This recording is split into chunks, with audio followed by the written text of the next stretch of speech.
निरूपित प्रसंग केही जणे पढ़िकी सुनाइबे। जिखर्य 1 अध्याय 4 पद।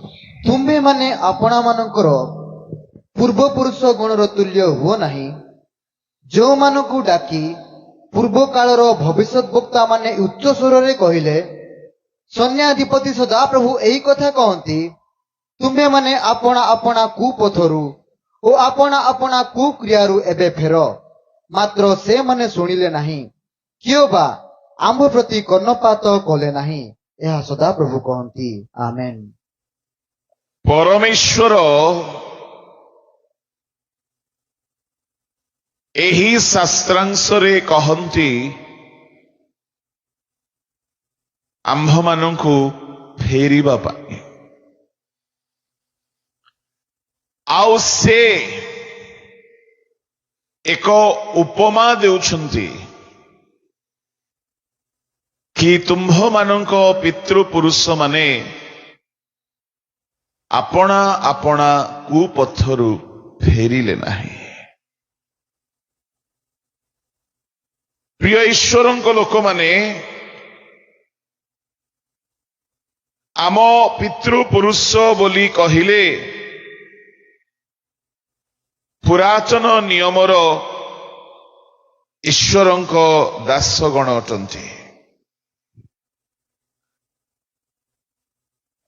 किंतु सेमानंक मध्यरु समस्ते विपथगामी होई नाहंती। केतेक ईश्वरंक संपूर्ण भक्त होई सदाचरण करिसंती, केतेक कुपथरे चली जाइसंती। एणो मु आपण मानंकु कहिबा पई चाहिबी, जेउ माने ईश्वरंक सद्भक्त होइछंती, कुपथरे जाई नाहंती, सेमानंक ठारु तो आमे शिखिबा दरकार। किंतु जो माने विपथगामी होई जाइछंती, सेमानंक ठारु बहुत शिक्षा आमको मिलिबो। मु अनेक समय उदाहरण देइछि। थरे गोटिए लॉज होटल रे पालक सेमिनार चलीथिला। बॉम्बे रो घटना, खरा दिन, जुबा पालक माने उपरु झरका पटु देखिले गोटिए पोखरी अछि, स्विमिंग पूल अछि। आओ गरम झाल अंतसंत होउछंती, भाबिले टिके जल्दी जाई कि स्विमिंग पूल रे टिके पानी रे बुड़ी की आसिले टिके आश्वासना मिलिबो भाबी कि आओ विलंब न करी फटाफट से माने सीढ़ी पाहोचरे दौड़ी दौड़ी की तळକୁ ओल्हाइले। भेंडिया पालक माने थिले, केही पहरा जानती। जणे देखिला आओ सामना रे अच्छी सीढ़ी ओल्हाऊ ओल्हाऊ, से सीढ़ी रु ही ता टी शर्ट टा फोपाड़ी दे कि डिया मारिला। किंतु सामना रे जेमती डिया मारिला, पछकु कचाड़ी ही पड़िला। काहेकि सेटा पोखरी नथिला, पोखरी रो गोटे पेंटिंग थिला कांथरे। से जेमिति कचाड़ी ही पड़िला, बाकी पालक माने सतर्क ही गले, नले पछरे ताकू देखि आउ के डेइबाकू जाउथि। तो एथिरु लेसन कोन? काहारो भूल ठारू भी आमे शिक्षा लाभ करि पारिबा और सतर्क हेई पारिबा। एणु गां मानंकरे किछि अशिक्षित बुढ़ा मानक ठारू भी शिक्षा मिलिबो। शिक्षित माने आपन को सब शिक्षा देबे नहीं, बेले बेले से माने भाबिबे ए काई की शिक्षा पाइबो हम ठारू। किछि गुंडा, बदमाश, मदुआ, चोरो, पापी, दुष्ट माने मध्य से माने सफलता पाई नाहंती, ଏଣୁ ସେମାନେ ନିଜର ବିଫଳତାର କାରଣ ଆପଣ ମାନଙ୍କୁ କହିବେ, ବାବୁରେ ମୁଁ ଏଇ ଭୁଲ କଲି, ଏଣୁ ମୁଁ ବର୍ବାଦ ହେଲି, ତୁମେ କରନି। ମୁଁ ବେଶୀ ଲାଇନ ମାରୁଥିଲି, 5ଟା ବାହା ହେଲି, ମୁଁ ଏମିତି ଅବସ୍ଥା ହେଲି। ତୁ ଦୟାକରି ତୁ ଟିକେ ପାଳି ଧରୁନ, ସେଇପରି କରେ ନା। ଏମିତି ଶିକ୍ଷା ସବୁ ମିଳିବ। ଆଉ ମୁଁ ଆପଣ ମାନଙ୍କୁ ଦୃଢତାର ସହିତ କହିବି, ପ୍ରାଚୀନ ମାନଙ୍କର ସୁପରାମର୍ଶ ନିଶ୍ଚୟ କାମରେ ଆସେ। ରିହବୋଆମ ପ୍ରାଚୀନ ମାନଙ୍କର ମନ୍ତ୍ରଣା ଗ୍ରହଣ ନ କରିବାରୁ ଦାଉଦଙ୍କ ବଂଶର ସାମ୍ରାଜ୍ୟ 2 ଭାଗରେ ବଣ୍ଟା ହେଲା। ଏଣୁ ବେଳେ ବେଳେ ଯୁବାମାନେ ପ୍ରାଚୀନ ମାନଙ୍କୁ ହେୟ ଜ୍ଞାନ କର, କିଛି ଜାଣିନି ମୁଁ, ସେ କଣ ଟ୍ରେନିଂ ନେଇଛି, ନା ସେ କଣ ଆମ ପରି BTH MTH କରିଛି, ନା ସେ କଣ ଆମ ପରି ଗୀତ ଗାଇପାରେ, ନା ତାର କଣ ଆମ ପରି ବୁଦ୍ଧି ଜ୍ଞାନ ଅଛି। ହଇରେ ଭାଇନା, ତୋ ପରି ନାହିଁ ଯେ। ସେ ବେଶୀ ମାଡ଼ ଖାଇଛନ୍ତି, କାଳେ ତୁ ସେ ମାଡ଼ ଖାଇଯିବୁ ବୋଲି ତୁମକୁ ସତର୍କ କରାଇ ପାରିବେ। ଏଣୁ ପ୍ରାଚୀନ ମାନଙ୍କର ପରାମର୍ଶ ନିହାତି ଲାଭଦାୟକ ଅଟେ। ଆଜି ସେପରି ବୃଦ୍ଧ ପୂର୍ବ ପୁରୁଷ ମାନଙ୍କ ମଧ୍ୟରୁ କେତେକଙ୍କର କଥା ମୁଁ ଆପଣଙ୍କୁ କହିବି, ଯେଉଁମାନଙ୍କର ବିପଥ ଗମନ ହେବା ଆମ୍ଭମାନଙ୍କର ଶିକ୍ଷଣୀୟ ବିଷୟ ହୋଇପାରେ। ସେମାନେ ପୁରୁଷ ହୁଅନ୍ତୁ କି ଆତ୍ମାଗଣ ହୁଅନ୍ତୁ କି ଦୂତଗଣ ହୁଅନ୍ତୁ, ସେମାନଙ୍କର ବିପଥ ଗମନ ଆମ୍ଭମାନଙ୍କର ଶିକ୍ଷାର ବିଷୟ ହୋଇପାରେ। ମୁଁ ଆପଣଙ୍କୁ ଆସି ସେଇ କଥା କହୁ କହୁ ଗୋଟିଏ କଥା ମୋ ମନରେ ପ୍ରଭୁ କିଛି ଦିନ ହେଲା ପ୍ରବୃତ୍ତି ଦେଉଛନ୍ତି, ତାହାକୁ ମିଶାଇକି କହିବି। ଆମେ ସବୁ ହଉଛୁ ସୁପକାରକ। ସୁପକାରକ ବୁଝୁଛନ୍ତି? ଟିକେ ଶୁଦ୍ଧ ଭାଷା ହେଇଗଲା। କଣ ସୁପକାରକ ମାନେ? ଯେ ସୁପ ବନାଏ ସିଏ ତ ନାଇଁ କି? ଆଚ୍ଛା, ସୁପକାରକ ମାନେ ଯେ ବିଭିନ୍ନ ପ୍ରକାର ବ୍ୟଞ୍ଜନ ପ୍ରସ୍ତୁତ କରେ, ରାନ୍ଧେ। ତ ସବୁବେଳେ ଆପଣ ମାନେ ଦେଖିଥିବେ ମା ମାନେ ଗୋଟିଏ ପ୍ରକାର ଚିକେନ ରାନ୍ଧନ୍ତି, ତ ପିଲାମାନେ ବିରକ୍ତ ହେଇଯାଆନ୍ତି, ଆଉ କିଛି ବୁଝୁନି ଏ ବୁଢୀକୁ। ହଁ କି ନାଇଁ? ଟିକେ ଅଲଗା ହେଲେ ଭଲ ଲାଗେ। ତ ଆମେ ସେମିତି ଆମେ ଗୋଟିଏ ପାଳକ ମାନେ, ପପକା ହବା ମାନେ ଆମେ ଗୋଟେ ସୁପକାରକ। ଆମେ ବାକ୍ୟରେ ଭିନ୍ନ ଭିନ୍ନ ତଡକା ଲଗେଇଥାଉ, ସେ ସେମ୍ ଜିନିଷ ଟିକେ ଭିନ୍ନ ଭିନ୍ନ ଫ୍ଲେଭର ଆସେ, ଭିନ୍ନ ଭିନ୍ନ ମସଲା ପଡେ, ଆଉ ଲୋକକୁ ସ୍ୱାଦ ଲାଗେ, ରୁଚି ଲାଗେ। ଜଣେ ଜଣେ ଅଛନ୍ତି ଗୋଟିଏ ଖାଲି ସେ ଚିକେନରେ ଜାଣିଛନ୍ତି 500ଟା ଭେରାଇଟି ବନେଇ ପାରିବେ, ଏମିତି ରନ୍ଧାଳି ଅଛନ୍ତି। ତ ପ୍ରଭୁଙ୍କ ଦାସ ମାନେ ବି ଏହିପରି ଅଛନ୍ତି, ଯୋଉମାନେ ସେ ଗୋଟିଏ ପଦକୁ ବିଭିନ୍ନ ମସଲା ଦେଇ ବିଭିନ୍ନ ତଡକା ମାରିକି, ମାନେ ମୁଁ ଦେଖିଛି କାହାରିକୁ ସେ ବାକ୍ୟରେ କିଛି ନଥିବ କିନ୍ତୁ ଏମିତି ଉପସ୍ଥାପନା କରିଦେବେ ଯେ ପବ୍ଲିକ ଭାରି ଖୁସି। ସଭା ସରିଲା ପରେ ପଚାରିବ କଣ ଶିଖିଲ? କଣ ଶିଖିଲି କିନ୍ତୁ ବହୁତ ବଢିଆ ଲାଗିଲା। କିନ୍ତୁ ସେମାନେ ହିଁ ପ୍ରଚାରକର ପ୍ରଚାର ଶୁଣି ଜୋର ଜୋରେ ହାଲେଲୁୟା କହିଥିବେ। ଏବେ କଥାଟି ଗୁପଚୁପରେ କଣ ଭିଟାମିନ ଅଛି ବୋଲି ଆପଣ କଣ କହିବେ? ଦେଖ ଲାଳ ବାହାରିଲାଣି ପାଟିରୁ।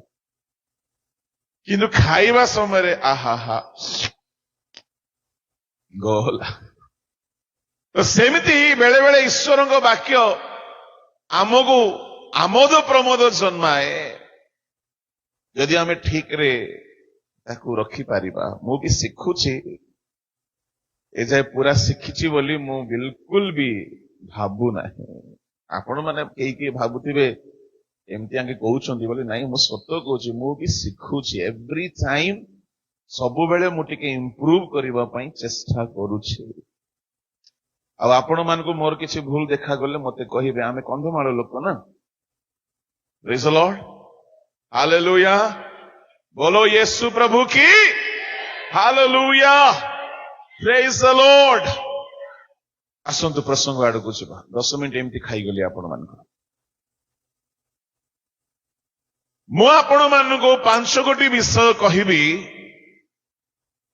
ଯାହା ଆମର ପୂର୍ବପୁରୁଷ ମାନେ ଜୀବନରେ ନିଭାଇଲେ ନାହିଁ, ଏଣୁ ସେମାନେ କୁକର୍ମ କଲେ, ବିପଥଗାମୀ ହେଲେ। ବହୁତ କଥା ଅଛି, ଖାଲି 5ଟି ନୁହଁ, କିନ୍ତୁ 5ଟି କଥା ମୁଁ ଆପଣଙ୍କୁ କହିବି।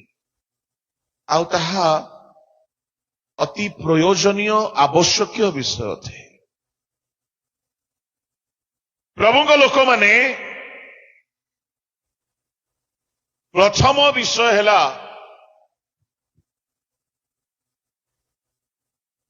ସ୍ୱର୍ଗଦୂତମାନେ। ସେମାନେ ପରମେଶ୍ୱର ଯେଉଁ ଯେଉଁ ଆଶୀର୍ବାଦ ସେମାନଙ୍କୁ ଦେଇଥିଲେ, ସେମାନେ ତହିଁର ସଦାଚରଣ କଲେ ନାହିଁ। ଆଉ ସେମାନେ କୋଉ ପଥରେ ଗଲେ? ମଣିଷ ସୃଷ୍ଟି ହେବା ପୂର୍ବରୁ ସ୍ୱର୍ଗଦୂତମାନେ ଅଛନ୍ତି, ଆଉ ସେମାନେ ବିପଥଗାମୀ ହେଲେ। ପରିଣାମ କଣ ହେଲା ସେମାନଙ୍କର? ସେମାନଙ୍କୁ ଯାହା ଦିଆଯାଇଥିଲା ସେମାନେ ତାହାକୁ ଧରି ରଖିପାରିଲେ ନାହିଁ। ପ୍ରକାଶିତ 3:11 ପଢନ୍ତୁ।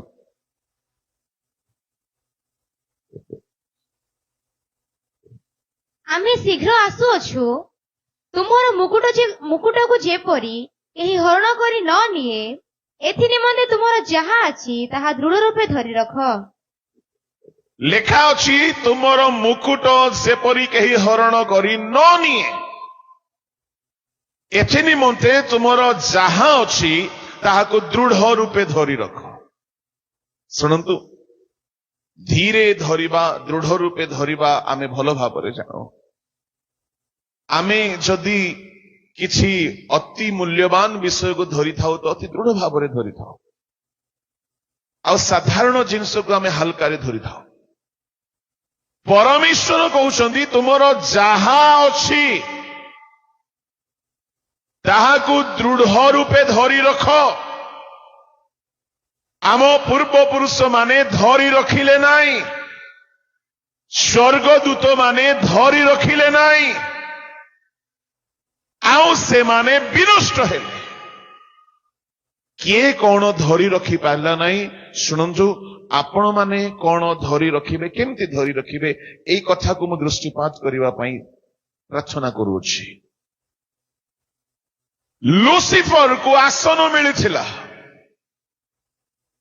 ଲୁସିଫର ସ୍ୱର୍ଗଦୂତକୁ ପରମେଶ୍ୱର ବହୁତ ଗୌରବମୟ ଉଚ୍ଚ ସ୍ଥାନରେ ରଖିଥିଲେ, କିନ୍ତୁ ସେ ଧରି ରଖି ପାରିଲା ନାହିଁ। ଆମ ଓଡ଼ିଶା ଇତିହାସରେ କିଛି ମହାନ ମହାନ ସେବକ ମାନେ ଦାନ, ବରଦାନ, ଶକ୍ତି ପାଇଥିଲେ, କିନ୍ତୁ ଧରି ରଖି ପାରିଲେ ନାହିଁ। ଆମ ଓଡ଼ିଶା ମାଟିରେ ଟିକେ କଳଙ୍କଟା ଅଛି, ଏହା ଦୂର ହେଉ ବୋଲି ଆମେ ସମସ୍ତେ ପ୍ରାର୍ଥନା ରଖିବା ଦରକାର। ଆରମ୍ଭ ଭଲ ଥିଲା, ଶେଷ ସେମାନଙ୍କର ଭଲ ନଥିଲା। ମୁଁ ନାମ କହିବି ନାହିଁ, ଆପଣ ଖୋଜିଲେ ପାଇପାରିବେ। କିଛି ଡାଇରେକ୍ଟର୍ସ ମାନେ, କିଛି ବିଶପ ମାନେ, କିଛି ଗ୍ରେଟ୍ ସର୍ଭେଣ୍ଟ ଅଫ ଗଡ୍, ପ୍ରଭୁଙ୍କର ମହାନ ଦାସ ମାନେ ଆରମ୍ଭ ବହୁତ ଜବରଦସ୍ତ ଭାବରେ କରିଥିଲେ, କିନ୍ତୁ ଶେଷ ଭଲ ହେଲା ନାହିଁ। ଆମର ଆରମ୍ଭ ଭଲ ତ ପ୍ରାୟ ସମସ୍ତଙ୍କର ଥାଏ। ଆମେ ସମସ୍ତେ ଆରମ୍ଭ ଦିନ ଯଦି ମନେ ପକାଇବା, ଆମେ କେତେ ପ୍ରାର୍ଥନା କରୁଥିଲୁ, କେତେ ଆଣ୍ଠଉଥିଲୁ, କେତେ ତ୍ୟାଗୀ ହୋଇକି ଥିଲୁ। ପଇସାର ଲୋଭ ଜମା ନଥିଲା।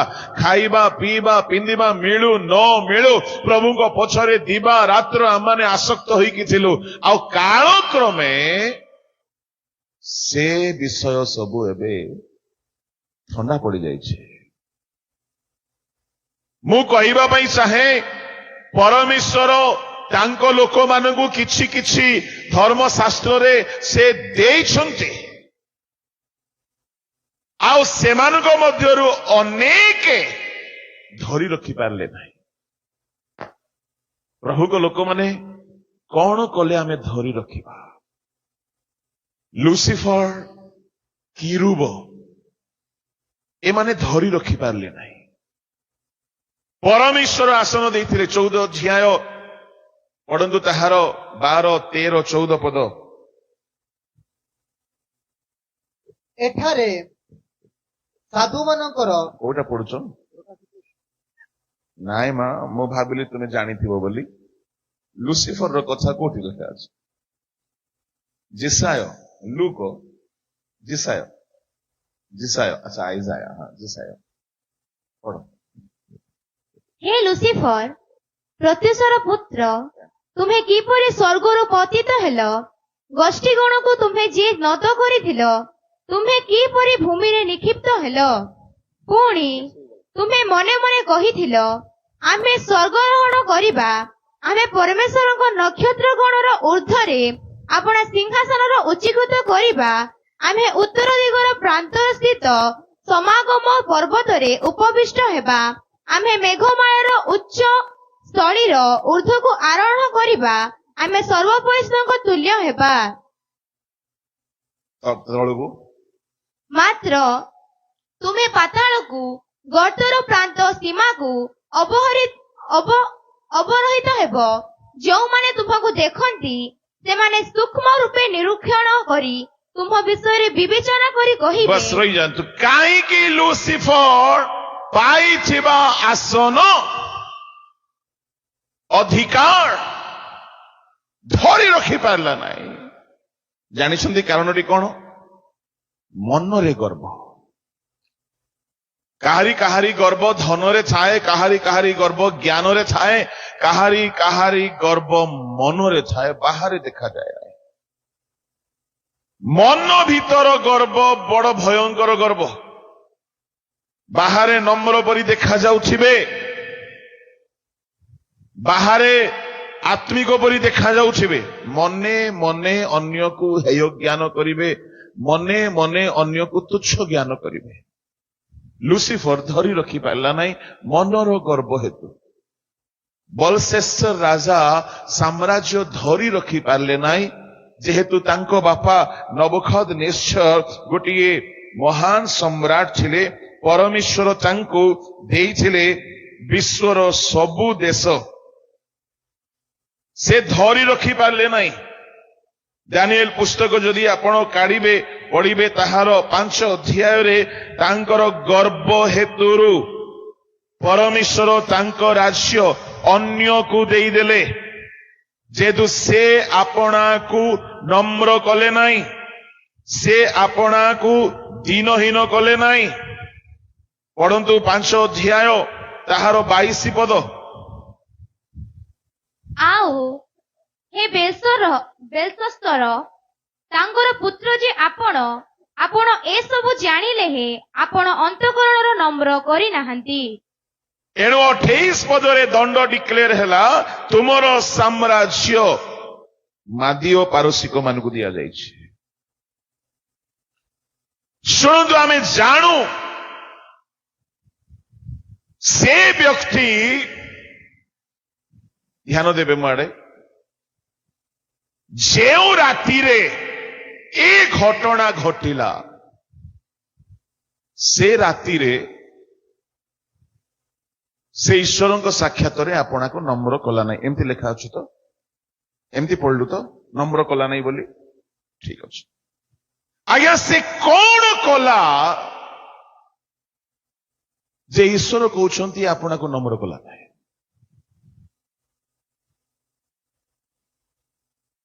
କଣ କଲା ଜାଣିଛନ୍ତି? ସଦାପ୍ରଭୁଙ୍କ ଗୃହର ପାତ୍ର ସବୁ ତା ବାପା ଆଣିଥିଲା, ରୂପାର ପାତ୍ର, ସେ ପାତ୍ରକୁ ସେ ଆଣ ବୋଲି କହିଲା। ତାର ଅର୍ଥ କଣ? ତାଙ୍କ ଘରେ ସୁନା ରୂପାର ଅଭାବ ଥିବ କି ନାଇଁ? ଘରର ସୁନାର ପାତ୍ରରେ ମଦ ପିଇଲେ କିଛି ଅସୁବିଧା କି? କିଏ ମନା କରିବ କି ତାକୁ? ନାଇଁ। ମତେ କିଏ ଅଟକେଇବ? କୋଉ ଡାଇରେକ୍ଟର ମତେ କହିବ? ମତେ କିଏ ଅଟକେଇବ? କାହାର ଦମ ଅଛି?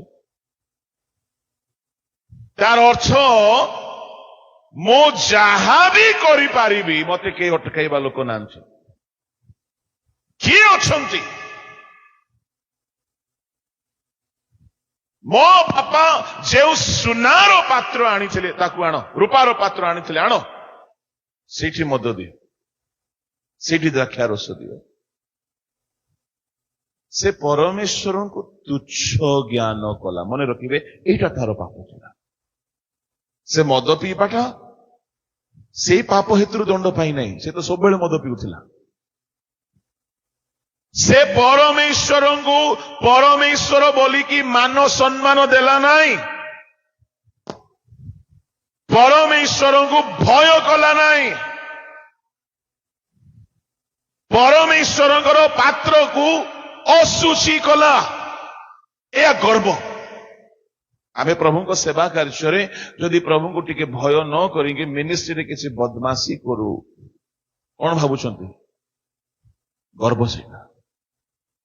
ବେଳେ ବେଳେ କେହି ସୁପରଭାଇଜର, କୋଅର୍ଡିନେଟର, ଡାଇରେକ୍ଟର, ବିଶପ ଏମିତି ହେଇକି କମ ବଦମାସି କରନ୍ତି ଆଜ୍ଞା। ଜମା ଡର ଭୟ ନାହିଁ, ଜମା ଭୟ ନାହିଁ। ମିଶନ ପଇସା ଖାଇଦେବେ, କାହାର ପଇସା ମାରିଦେବେ, କୋଉ ସଂସ୍ଥାକୁ କିଛି ବଦନାମ କରିଦେବେ, ବର୍ବାଦ କରିଦେବେ, ଈଶ୍ୱରଙ୍କ ବିରୁଦ୍ଧରେ କାମ କରିବେ। ସେଇ କାରଣରୁ ତାର ସାମ୍ରାଜ୍ୟ ଆଉ ଜଣକୁ ଦେଇଦେଲେ। ଦେଖନ୍ତୁ, ସେ ପ୍ରତିମା ପୂଜା କରିବା ହେତୁରୁ ବୋଲିକି କୁହାଯାଇ ନାହିଁ, ସେ ନର ହତ୍ୟା କଲା ବୋଲିକି କୁହାଯାଇ ନାହିଁ। ପାପ ସେ ମଦ ପିଇଛି, କିନ୍ତୁ ଈଶ୍ୱରଙ୍କ ଘରର ପାତ୍ରରେ ପିଇଛି। ଈଶ୍ୱରଙ୍କୁ ସେ ଭୟ କରି ନାହିଁ, ସମ୍ମାନ ଦେଇ ନାହିଁ, ଡରି ନାହିଁ। ଆମ ଓଡିଶା ଏତେ ଖରାପ ହେଇଯାଇଛି ଆଜ୍ଞା। ପ୍ରଭୁଙ୍କ ଗୃହରେ କର୍ମକର୍ତ୍ତା ହୁଅନ୍ତି, କମିଟି ମେମ୍ବର ହୁଅନ୍ତି, ଭୟ ନାହିଁ। ଚର୍ଚ୍ଚ କନଷ୍ଟ୍ରକ୍ସନ କାମ ଆରମ୍ଭ ହେଲେ ଦୋକାନଦାର ସହିତ ହେରାଫେରି କରିଦିଅନ୍ତି, ଟିକେ ବି ଭୟ ନାହିଁ। 10,000 ବିଲ୍ ହେଇଥିବ, ସେ ଭିତରେ 2,000 ନିଜର ସେଟିଂ ଥିବ। ଲକ୍ଷର ବିଲ୍ ହେଇଥିବ, 10,000 ନିଜର ସେଟିଂ ଥାଉଛି। ମାନେ ଟିକେ ବି ଭୟ ନାହିଁ। ଆଉ ସେଇଥିପାଇଁ କେହି କେହି କର୍ମକର୍ତ୍ତା ହେବାକୁ ବହୁତ ଚେଷ୍ଟା କରନ୍ତି। କେତେ ଭୟଙ୍କର ଅବସ୍ଥା ଆମ ଓଡିଶାର ମିନିଷ୍ଟ୍ରିର ଅବସ୍ଥା। କିଛି କିଛି ଜାଗାରେ ମଦ ପିଆଇକି କମିଟି ମେମ୍ବରମାନଙ୍କୁ ରେଡି କରାଯାଉଛି ଆଜ୍ଞା। ମଦ ଆଗରୁ ପିଆ ପିଇ କରି ଭୋଜି କରିକି ରେଡି କରୁଛନ୍ତି, ଏମିତି ବି ଚାଲିଛି। ମୋର କହିବାର ଉଦ୍ଦେଶ୍ୟ, ସେ ଦିନ ସେ ରାତି ତାର ଗର୍ବ ପ୍ରଭୁ ଦେଖିଲେ। ଆମ ପିଲାମାନେ ବି କମ ଗର୍ବ ନୁହନ୍ତି। ବାଳକ ବାବୁ ରାସ୍ତାରେ ଗଲାବେଳେ ବସିକରି ସିଗାରେଟ ପିଉଥିବେ, ଦାଣ୍ଡରେ ବିଡି ଟାଣୁଥିବେ, ଫିଲ୍ମ ଗୀତ ଶୁଣୁଥିବେ।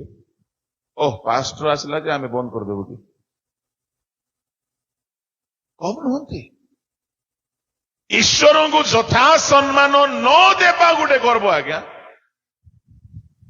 ଏଇଟା ଗୋଟେ ଗର୍ବ।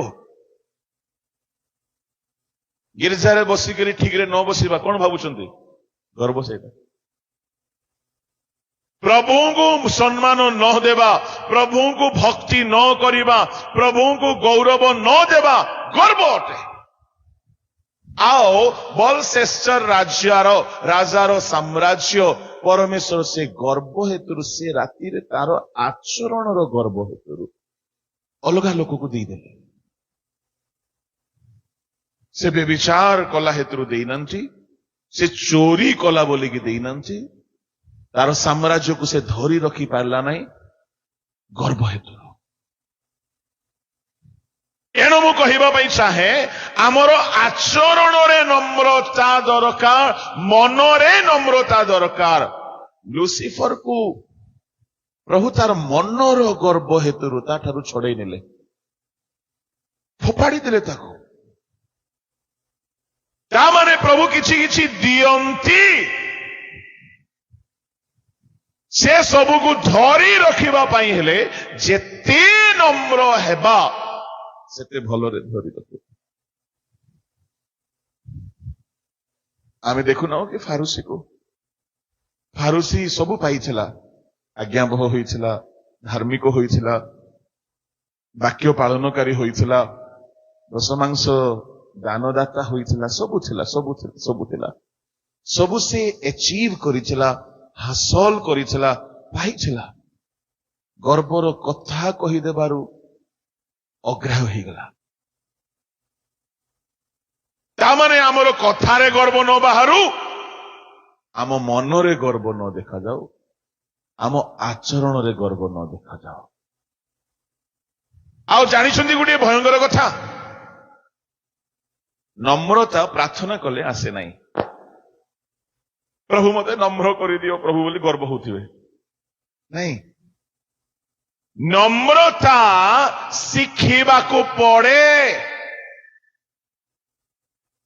ହିଲିଂ ପ୍ରାର୍ଥନା କଲେ ମିଳିପାରିବ, ହିଲିଂ ଦାନ। ଓକେ, ସିଙ୍ଗିଂ ଗିଫ୍ଟ ପ୍ରାର୍ଥନା କଲେ ପ୍ରଭୁ ଦେଇପାରନ୍ତି। ମ୍ୟୁଜିସିଆନ ହେବାର ଗିଫ୍ଟ ପ୍ରାର୍ଥନା କଲେ ପ୍ରଭୁ ଦେଇପାରନ୍ତି, ସେଟା ଗିଫ୍ଟ ଅଟେ। ପ୍ରିଚିଂ ଗିଫ୍ଟ ଅଟେ, ପ୍ରାର୍ଥନା କଲେ ପ୍ରଭୁ ଆତ୍ମାଙ୍କ ସାହାଯ୍ୟରେ ଦେଇଦେବେ।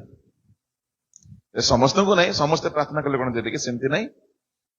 ପ୍ରାର୍ଥନା କରିକି ମାଗିକି ପାଇଛନ୍ତି ପ୍ରଭୁଙ୍କ ଲୋକମାନେ, ତାର ଅନେକ ପ୍ରସ୍ତୁତି ଅଛି। ତନ୍ମଧ୍ୟରୁ ପ୍ରାର୍ଥନା କରିକି ମଧ୍ୟ ପାଆନ୍ତି। କିନ୍ତୁ ନମ୍ରତା ପ୍ରାର୍ଥନା କଲେ ମିଳେ ନାହିଁ। ନମ୍ରତା କେମିତି ମିଳିବ? ହେ ପରିଶ୍ରାନ୍ତ ଭାରଗ୍ରସ୍ତ ଲୋକ ସମସ୍ତେ ମୋ ଠାରେ ପ୍ରାର୍ଥନା କର, ଏମିତି କହିଲେ କି? କହିଲେ ମୋ ନିକଟକୁ ଆସ, ମୋ ଠାରୁ ଶିଖ ଶିଖ ଶିଖ। ତା ମାନେ ଯୀଶୁଙ୍କ ଠାରୁ ନମ୍ରତା ଆମକୁ ଶିଖିବାକୁ ପଡିବ। ପ୍ରେଜ୍ ଦ ଲର୍ଡ, ହାଲେଲୁୟା। ଆଜ୍ଞା କେମିତି ଶିଖନ୍ତି? ଟିଚର, ପୂର୍ବ କାଳର ଟିଚର ମାନେ ଯଦି ମନେକର ପିଲାଟା ରହିଗଲା, କଣ ରେ ଏକା ସାଙ୍ଗରେ କହୁନୁ, ନିଶ୍ୱାସ ବି ନେବାକୁ ନାହିଁ, ବାଡି ଧରୁଥିଲେ। ଏବେ ଟିଚର ମାନେ ବାଡି ଧରୁନାହାନ୍ତି।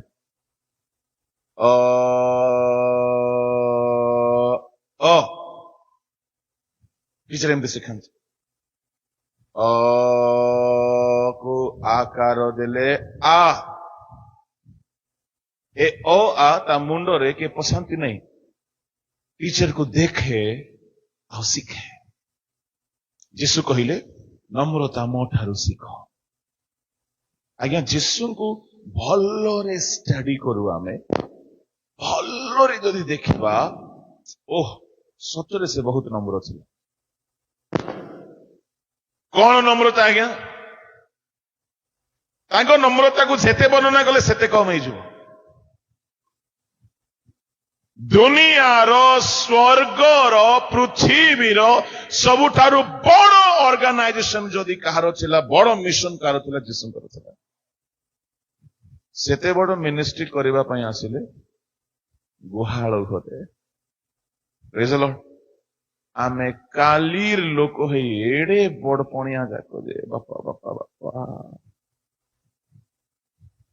ମୋର ଏ ନାଁକୁ ମୁଁ ପୁରା ଲୁଚେଇ ଦେଇଥିଲି, ମତେ ବିଶପ ଅର୍ଡିନେସନ ହେଲା ବୋଲିକି ମୁଁ କାହାକୁ କହିନାହିଁ। ହେଲେ ଆମର ଗୋଟେ ଫ୍ୟାମିଲି ହ୍ୱାଟ୍ସଆପ ଗ୍ରୁପ ଅଛି, ଭାଇ ଭଉଣୀ କାକା କାକି କଜନ ବ୍ରଦର୍ସ ମାନେ ସମସ୍ତେ କିଛି ଖବର ପଠେଇବାକୁ ହେଲେ ଫ୍ୟାମିଲି ଗ୍ରୁପରେ କିଛି ଖବର ଦେଲେ ସମସ୍ତେ ପାଇଯାଆନ୍ତି। କିଛି ଫଟୋ ପଠେଇବାର ଅଛି, ଫ୍ୟାମିଲି ଫଟୋ। ତ ଫ୍ୟାମିଲି ଗ୍ରୁପରେ ମୁଁ ପୋଷ୍ଟ କରିଦେଲି କି ଆଜି ମୋର ବିଶପ ଅର୍ଡିନେସନ ହେଲା, ଆମ ଅନୁଷ୍ଠାନ ଅର୍ଡିନ ବିଶପ ଭାବରେ କଲେ। ଆମ କାକା ଦେଖିଦେଲେ, ସିଏ ଉତ୍କଳ ବାପ୍ତିଷ୍ଟ ମଣ୍ଡଳୀ ସମ୍ମିଳନୀର ବୋଧେ ଟ୍ରେଜରର ଥିଲେ। ସିଏ ବର୍ଷ ମୁଁ ବକ୍ତା ଥିଲି ମହାସଭାରେ। ସେଇଠି ସିଏ ଆନାଉନ୍ସ କରିଦେଲେ କି ଆମମାନଙ୍କ ମଧ୍ୟରେ ଯିଏ ଆସିଛନ୍ତି ବକ୍ତା, ସିଏ ବର୍ତ୍ତମାନ ବିଶପ ଅର୍ଡିନେସନ ପାଇଛନ୍ତି। ଆଉ ଉତ୍କଳ ବାପ୍ତିଷ୍ଟ ମଣ୍ଡଳୀ ସମ୍ମିଳନୀର ମହାସଭା ବୋଲେ ଓଡିଶାର ଗୋଟେ ଷ୍ଟ୍ରଙ୍ଗେଷ୍ଟ ପ୍ଲାଟଫର୍ମ। ସେ ବିଗେଷ୍ଟ ପ୍ଲାଟଫର୍ମ ହଉଛି ସୌରା ସମ୍ମିଳନୀର ସଭା। ବହୁ ସଂଖ୍ୟାରେ ପାଖାପାଖି ଲକ୍ଷେ ଲୋକ ହୁଅନ୍ତି, କିନ୍ତୁ ଷ୍ଟ୍ରଙ୍ଗେଷ୍ଟ ପ୍ଲାଟଫର୍ମ ହଉଛି ୟୁବିସିଏ। ଯାହା ମୁଁ ଲୁଚେଇକି ରଖିଥିଲି ଛାତ ଉପରେ ପ୍ରକାଶ ପାଇଗଲା। ସେବେ ଠାରୁ ଲୋକେ ମତେ bishop bishop bishop bishop bishop ମତେ ଭାଇ ବୋଲି ଡାକନ୍ତୁ ଯଥେଷ୍ଟ, ଭଉଣୀ ନୁହଁ, ଆମେ ଭାଇ। ଜିତୁ ଭାଇ ଠିକ ଅଛି, ବ୍ରଦର, ଆମ ରାଜୀବ ମତେ ବ୍ରଦର କହେ, ବହୁତ ବଢିଆ। ଆମେ ଭାଇ ଭାଇ, ଏ ବିଶପ, ଏ କୋଷା, ଏ ଡାଇରେକ୍ଟର, ଏସବୁ ଆବଶ୍ୟକ ଜାଗାରେ ଠିକ ଅଛି। କୋଉଠି ଥାନାରେ ଗୋଟେ ଚିଠି ଲେଖିବାର ଅଛି, ସେ ଜାଗାରେ ବିଶପ ଲେଖିଲେ ତାଙ୍କେ ଶୁଣିବେ, ସେଠି ଜିତୁ ଭାଇ ଲେଖିଲେ କାମ ଦେବନି। ଆଉ ଆମ ଅନୁଷ୍ଠାନ ଆଜ୍ଞା ବଡ ମୁସ୍କିଲ ଅନୁଷ୍ଠାନ। ମୁସ୍କିଲ ବୋଲି କହିଲେ ଏତେ ଜଲ୍ଦି କାହାକୁ ଅର୍ଡିନେସନ କରିବେ ନାହିଁ। ପୁରା ଦେଖିବେ, ବହୁତ ଏନକ୍ୱାରି ହେବ, ବହୁତ ପରୀକ୍ଷା ହେବ, ରିଟର୍ନ ପରୀକ୍ଷା ହେବ, ବହୁତ ବହୁତ ବହୁତ ହେବ। ଆଉ ଏ କୃଷ ପିନ୍ଧିକି ଆଉ ସେ ସବୁ ଦୁନିଆ ଧନ୍ଦା ହେବାର ସିଷ୍ଟମ ବି ନାହିଁ। ସେବା ପାଇଁ ଗୋଟେ ପଦବୀ ଦିଆଯାଇଛି। ଆଉ ଯୀଶୁ ଯଦି ଯେତିକି ବଡ ସେବା ନେଇକି ଆସିଥିଲେ, ସେତିକି ବଡ ସେବା ହେଲେ ଆମେ କଣ କଣ ଲେଖେ ହେଇଥାନ୍ତୁ, କେତେଟା କଣ ପିନ୍ଧିଥାନ୍ତୁ କି ଆମେ। Look at the humility of Jesus. ନର୍କ ଖାଲି କରି ପୃଥିବୀରୁ ସମସ୍ତଙ୍କୁ ସ୍ୱର୍ଗ ନେଇଯିବା ପାଇଁ ଏଡେ ବଡ ମିନିଷ୍ଟ୍ରି ପ୍ଲାନ କରି ଆସିଲେ, ଗୁହାଳ ଘରେ ଜନ୍ମ ହୋଇଛନ୍ତି। This is what humility all about. ଘର ଖଣ୍ଡେ ବନେଇ ନାହାନ୍ତି ଆଜ୍ଞା, ଏଇଟା ହଉଛି ନମ୍ରତା ତାଙ୍କର। ରାଜା ଘରେ ଜନ୍ମ ହେଇନାହାନ୍ତି ଆଜ୍ଞା, ଏଇଟା ତାଙ୍କର ନମ୍ରତା। ଭଲ ଖାଇ ନାହାନ୍ତି, ଭଲ ପିନ୍ଧି ନାହାନ୍ତି, ତାଙ୍କ ମା ଗୋଟେ ବନେଇ ଦେଇଥିଲା, ପିନ୍ଧିଥିଲେ ସେଇଟା। ଆମର କେତେ ଭେଣ୍ଡିଆ ମାନେ ସକାଳେ ଗୋଟେ ପିନ୍ଧିବେ, ସନ୍ଧ୍ୟାରେ ଗୋଟେ ପିନ୍ଧିବେ, ଲାଇନ ମରାମରି ହେବା ପାଇଁ ବୋଲି ଭାବେ ମୁଁ। ଆଇ ମେ ବି ରଙ୍ଗ। ମୁଁ ଭକ୍ତା ଭାବରେ ଗଲେ ମଧ୍ୟ ଗୋଟେ ଡ୍ରେସକୁ ବେଳକୁ 3 ଦିନ ଚଳେଇ ଦଉଛି ଆଜ୍ଞା। ଆମେ ଯୋଉଟା ପିନ୍ଧିଲେ ସେଇଟା ଷ୍ଟାଇଲ। କିଏ କହି ଆସିବ ଆମକୁ ଆଜ୍ଞା, କିଏ ଶୁଙ୍ଗି ଆସିବ କି ବନ୍ଧୁଛି ବୋଲି, କିଏ ଆସିବେ ନାହିଁ। ଭଲ ଠିକ ଠାକ ଅଛି, ମଇଳା ହେଇନାହିଁ, ଆମେ କୋଉଠି ଧୂଳିରେ କଣ ଘଷି ହଉଛୁ ନା ଖେଳୁଛୁ। ଥଣ୍ଡା ଦିନ, ଝାଳ ବେଶୀ ହେବ ନାହିଁ, ଗୋଟେ କୁର୍ତ୍ତାରେ 3 ଦିନ ମିଟିଂ ପାର। କେତେ ଟୋକା ମାନେ ସକାଳେ ଗୋଟେ ପିନ୍ଧିବେ, ସନ୍ଧ୍ୟାରେ ଗୋଟେ ପିନ୍ଧୁଥିବେ, ଗୋଟେ ଗୀତ ଗାଇବା ପାଇଁ ଗୋଟେ ପିନ୍ଧୁଥିବେ। Look at the lifestyle of Jesus. Such a humble. ମା ଦେଇଥିଲେ ଗୋଟେ ଲୁଗା 3.5 ବର୍ଷ ପାର। ସେ ଚାହିଁଥିଲେ ସବୁଠାରୁ ବେଷ୍ଟ ବ୍ରାଣ୍ଡର ସୁଟ ଡେଇଲି ପିନ୍ଧନ୍ତେ ନା ନାହିଁ। ଭଲ ବ୍ରାଣ୍ଡର ନା କୁହ ତ ପିଲାମାନେ,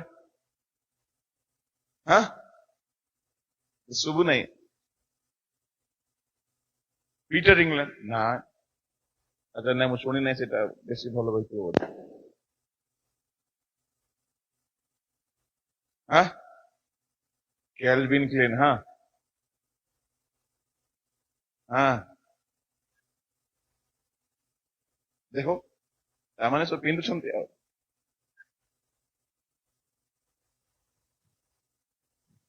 ଆମକୁ କାହାକୁ ପସନ୍ଦ ନାହିଁ କୁହ ତ ଭଲ ଭଲଟା ପିନ୍ଧିବା ପାଇଁ? ସମସ୍ତଙ୍କୁ ପସନ୍ଦ। କିନ୍ତୁ ଯୀଶୁଙ୍କୁ ଖାଦ୍ୟ ପୋଷାକର ଆସକ୍ତି ନଥିଲା।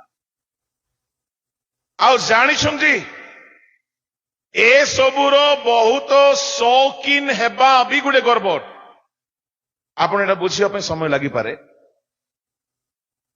ଯୀଶୁ ସିମ୍ପଲ ଲାଇଫ ବିତାଇଲେ। ହାଲେଲୁୟା। ଯାହା ମିଳିଲେ ଯଦି ତୁମେ ଖାଉନ, ତୁମେ ଗର୍ବୀ ଅଟ। ତା ବୋଲି ମଦ ପିଇଲେ ପିଇଦେବ ନାହିଁ, ମଦ ମିଳିଲେ ପିଇଦେବ ନାହିଁ। ତାର ଅର୍ଥ ଯାହା ତୁମକୁ ଖାଇବାକୁ ଦିଆଗଲା, ମୁଁ ଏଇଟା ଖାଏ ନାହିଁ। ତୁମକୁ ଡାକ୍ତର ମନା କରିଛି, ସୁଗାର ହେଇଛି, ବିପି ହେଇଛି, କୋଲେଷ୍ଟ୍ରଲ ହେଇଛି, ତୁମ ପାଇଁ ଡକ୍ଟର ମନା କରିଛି, ଅଲଗା କଥା। ଆରେ ଭଲ ଖାଦ୍ୟ ରଖାଯାଇଛି, ଭେଣ୍ଡିଆ ଟୋକା ତୁମେ, ହିତକର ଖାଦ୍ୟ ନା, ମୁଁ ଖାଇବିନି। ଯୀଶୁଙ୍କୁ ଦେଖନ୍ତୁ, ତାଙ୍କର ଦିନଚର୍ଯ୍ୟାରେ, ତାଙ୍କର ଦୈନନ୍ଦିନ ଜୀବନରେ ସେ ନମ୍ରତାର ବସ୍ତ୍ର ପିନ୍ଧିଥିଲେ, ନମ୍ର ଦେଖାଯାଉଥିଲେ। ହାଲେଲୁୟା, ପ୍ରେଜ୍ ଦ ଲର୍ଡ। ଖଣ୍ଡେ ଘର ବନେଇ ନାହାନ୍ତି ଆଜ୍ଞା, କେବେ ଲୁଗା କିଣିବାକୁ ଯାଇନାହାନ୍ତି, ରାତିରେ ପର୍ବତରେ ଶୋଇଛନ୍ତି, ରାତିରେ ନିଦ ପୁରା ହେଲା କି ନାଇଁ କି ଦିନେ ନୌକାରେ ଟିକେ ଶୋଇ ପଡିଲେ। ଆମ ପ୍ରଭୁଙ୍କର ଲାଇଫଷ୍ଟାଇଲ ମାନେ ସ୍ୱର୍ଗ ତାଙ୍କର, ପୃଥିବୀ ତାଙ୍କର, ସବୁ ତାଙ୍କର। ସେ ଚାହିଁଥିଲେ କଣ କଣ ନ ପିନ୍ଧିଥାନ୍ତେ। ଟିକେ ଭାବି ଦେଖନ୍ତୁ, ଆମକୁ ସେତିକି ଯଦି ସୋର୍ସ ଥାନ୍ତା, ଜନ୍ମ ବେଳକୁ ଆକା ହୀରା ପିନ୍ଧିଥାନ୍ତୁ, ହଁ କି ନାଇଁ? ହଁ, 6 ମାସ ନ ହଉଣି ପାଦ ଯାକ, ମୁଣ୍ଡ ଯାକ, ଦେହ ଯାକ ପଦ୍ମରାଗ, ଧୂମ୍ରକାନ୍ତ, ନୀଳକାନ୍ତ। ଏଠିକି ନାହାନ୍ତି ତ ନୀଳକାନ୍ତ, ମରକତ, କେତେ କଣ ପିନ୍ଧିଥାନ୍ତୁ, ଯୀଶୁ ପିନ୍ଧିଲେ ନାହିଁ। କଥାରେ କହନ୍ତି ନାହିଁ, high thinking simple living, this is kind of humility. ପ୍ରଭୁଙ୍କ ଲୋକମାନେ ଏଣୁକରି ସାଧୁ ମାନଙ୍କ ପାଇଁ ଏହା ଭଲ ବୋଲି କୁହାଗଲା। ପରିପାଟି ପରିଚ୍ଛଦ, ଶୋଭନୀୟ ପୋଷାକ। ପ୍ରଭୁ ଯୀଶୁଙ୍କର ନମ୍ରତାକୁ ଦେଖନ୍ତୁ। ଏତେ ବଡ ମିଶନ ପ୍ଲାନ ନେଇକି ଆସିଲେ, ସାରା 3.5 ବର୍ଷ ବାହାରେ ବାହାରେ ରହିଲେ, ଲୋକମାନଙ୍କର ସମ୍ମାନ ଖୋଜିଲେ ନାହିଁ। ଦିନେ ସେ ଗୋଟିଏ ଗାଡିରେ ବସିଲେ, ସେ ଗାଡି ମଧ୍ୟ ଗଧ। କୋଉ ଗାଡି? ରାଜାମାନେ କୋଉଥିରେ ବସନ୍ତି? ଘୋଡାରେ, ହାତୀରେ। କିନ୍ତୁ ଆମ ରାଜା, ତାଙ୍କର ଗାଡିରେ ମଧ୍ୟ ନମ୍ରତା ଦେଖାଯାଉଛି ଆଜ୍ଞା। ଆଉ ଆମର ଭେଣ୍ଡିଆ ମାନଙ୍କର ଗାଡିରେ, ସେ ଗାଡିରେ ବସିଲେ ଏମିତି ବସିଥିବେ ଯେ ଆଙ୍କେ ଆକା ସମ୍ରାଟ ବୋଇଲା ପରେ। କେହି କେହି କାର କିଣିଦେଲା ପରେ ଗଲା, ଆଉ ତାଙ୍କ ସହିତ କଥା ହେଇ ହବ ନାହିଁ। କେହି ତ କାର वाले, କେହି ବେକାର वाले, କେହି ତ ଫଟକାର वाले, ସବୁ ଅଛନ୍ତି। Look at Jesus. ପ୍ରଭୁ ଆପଣଙ୍କୁ କାର ଦିଅନ୍ତୁ, ଆପଣଙ୍କୁ ଧନ ଦିଅନ୍ତୁ, ପ୍ରଭୁ ଆପଣଙ୍କୁ ଘର ଦିଅନ୍ତୁ, ମୁଁ ମନା କରୁନାହିଁ। କାହାରିକୁ ପ୍ରଭୁ ଘର ଦିଅନ୍ତି, ଗାଡି ଦିଅନ୍ତି, ସମ୍ପତ୍ତି ଦିଅନ୍ତି। କିନ୍ତୁ ନମ୍ରତା ନ ଶିଖିଲେ ଆପଣ ଯାଇପାରିବେ ନାହିଁ ସ୍ୱର୍ଗ।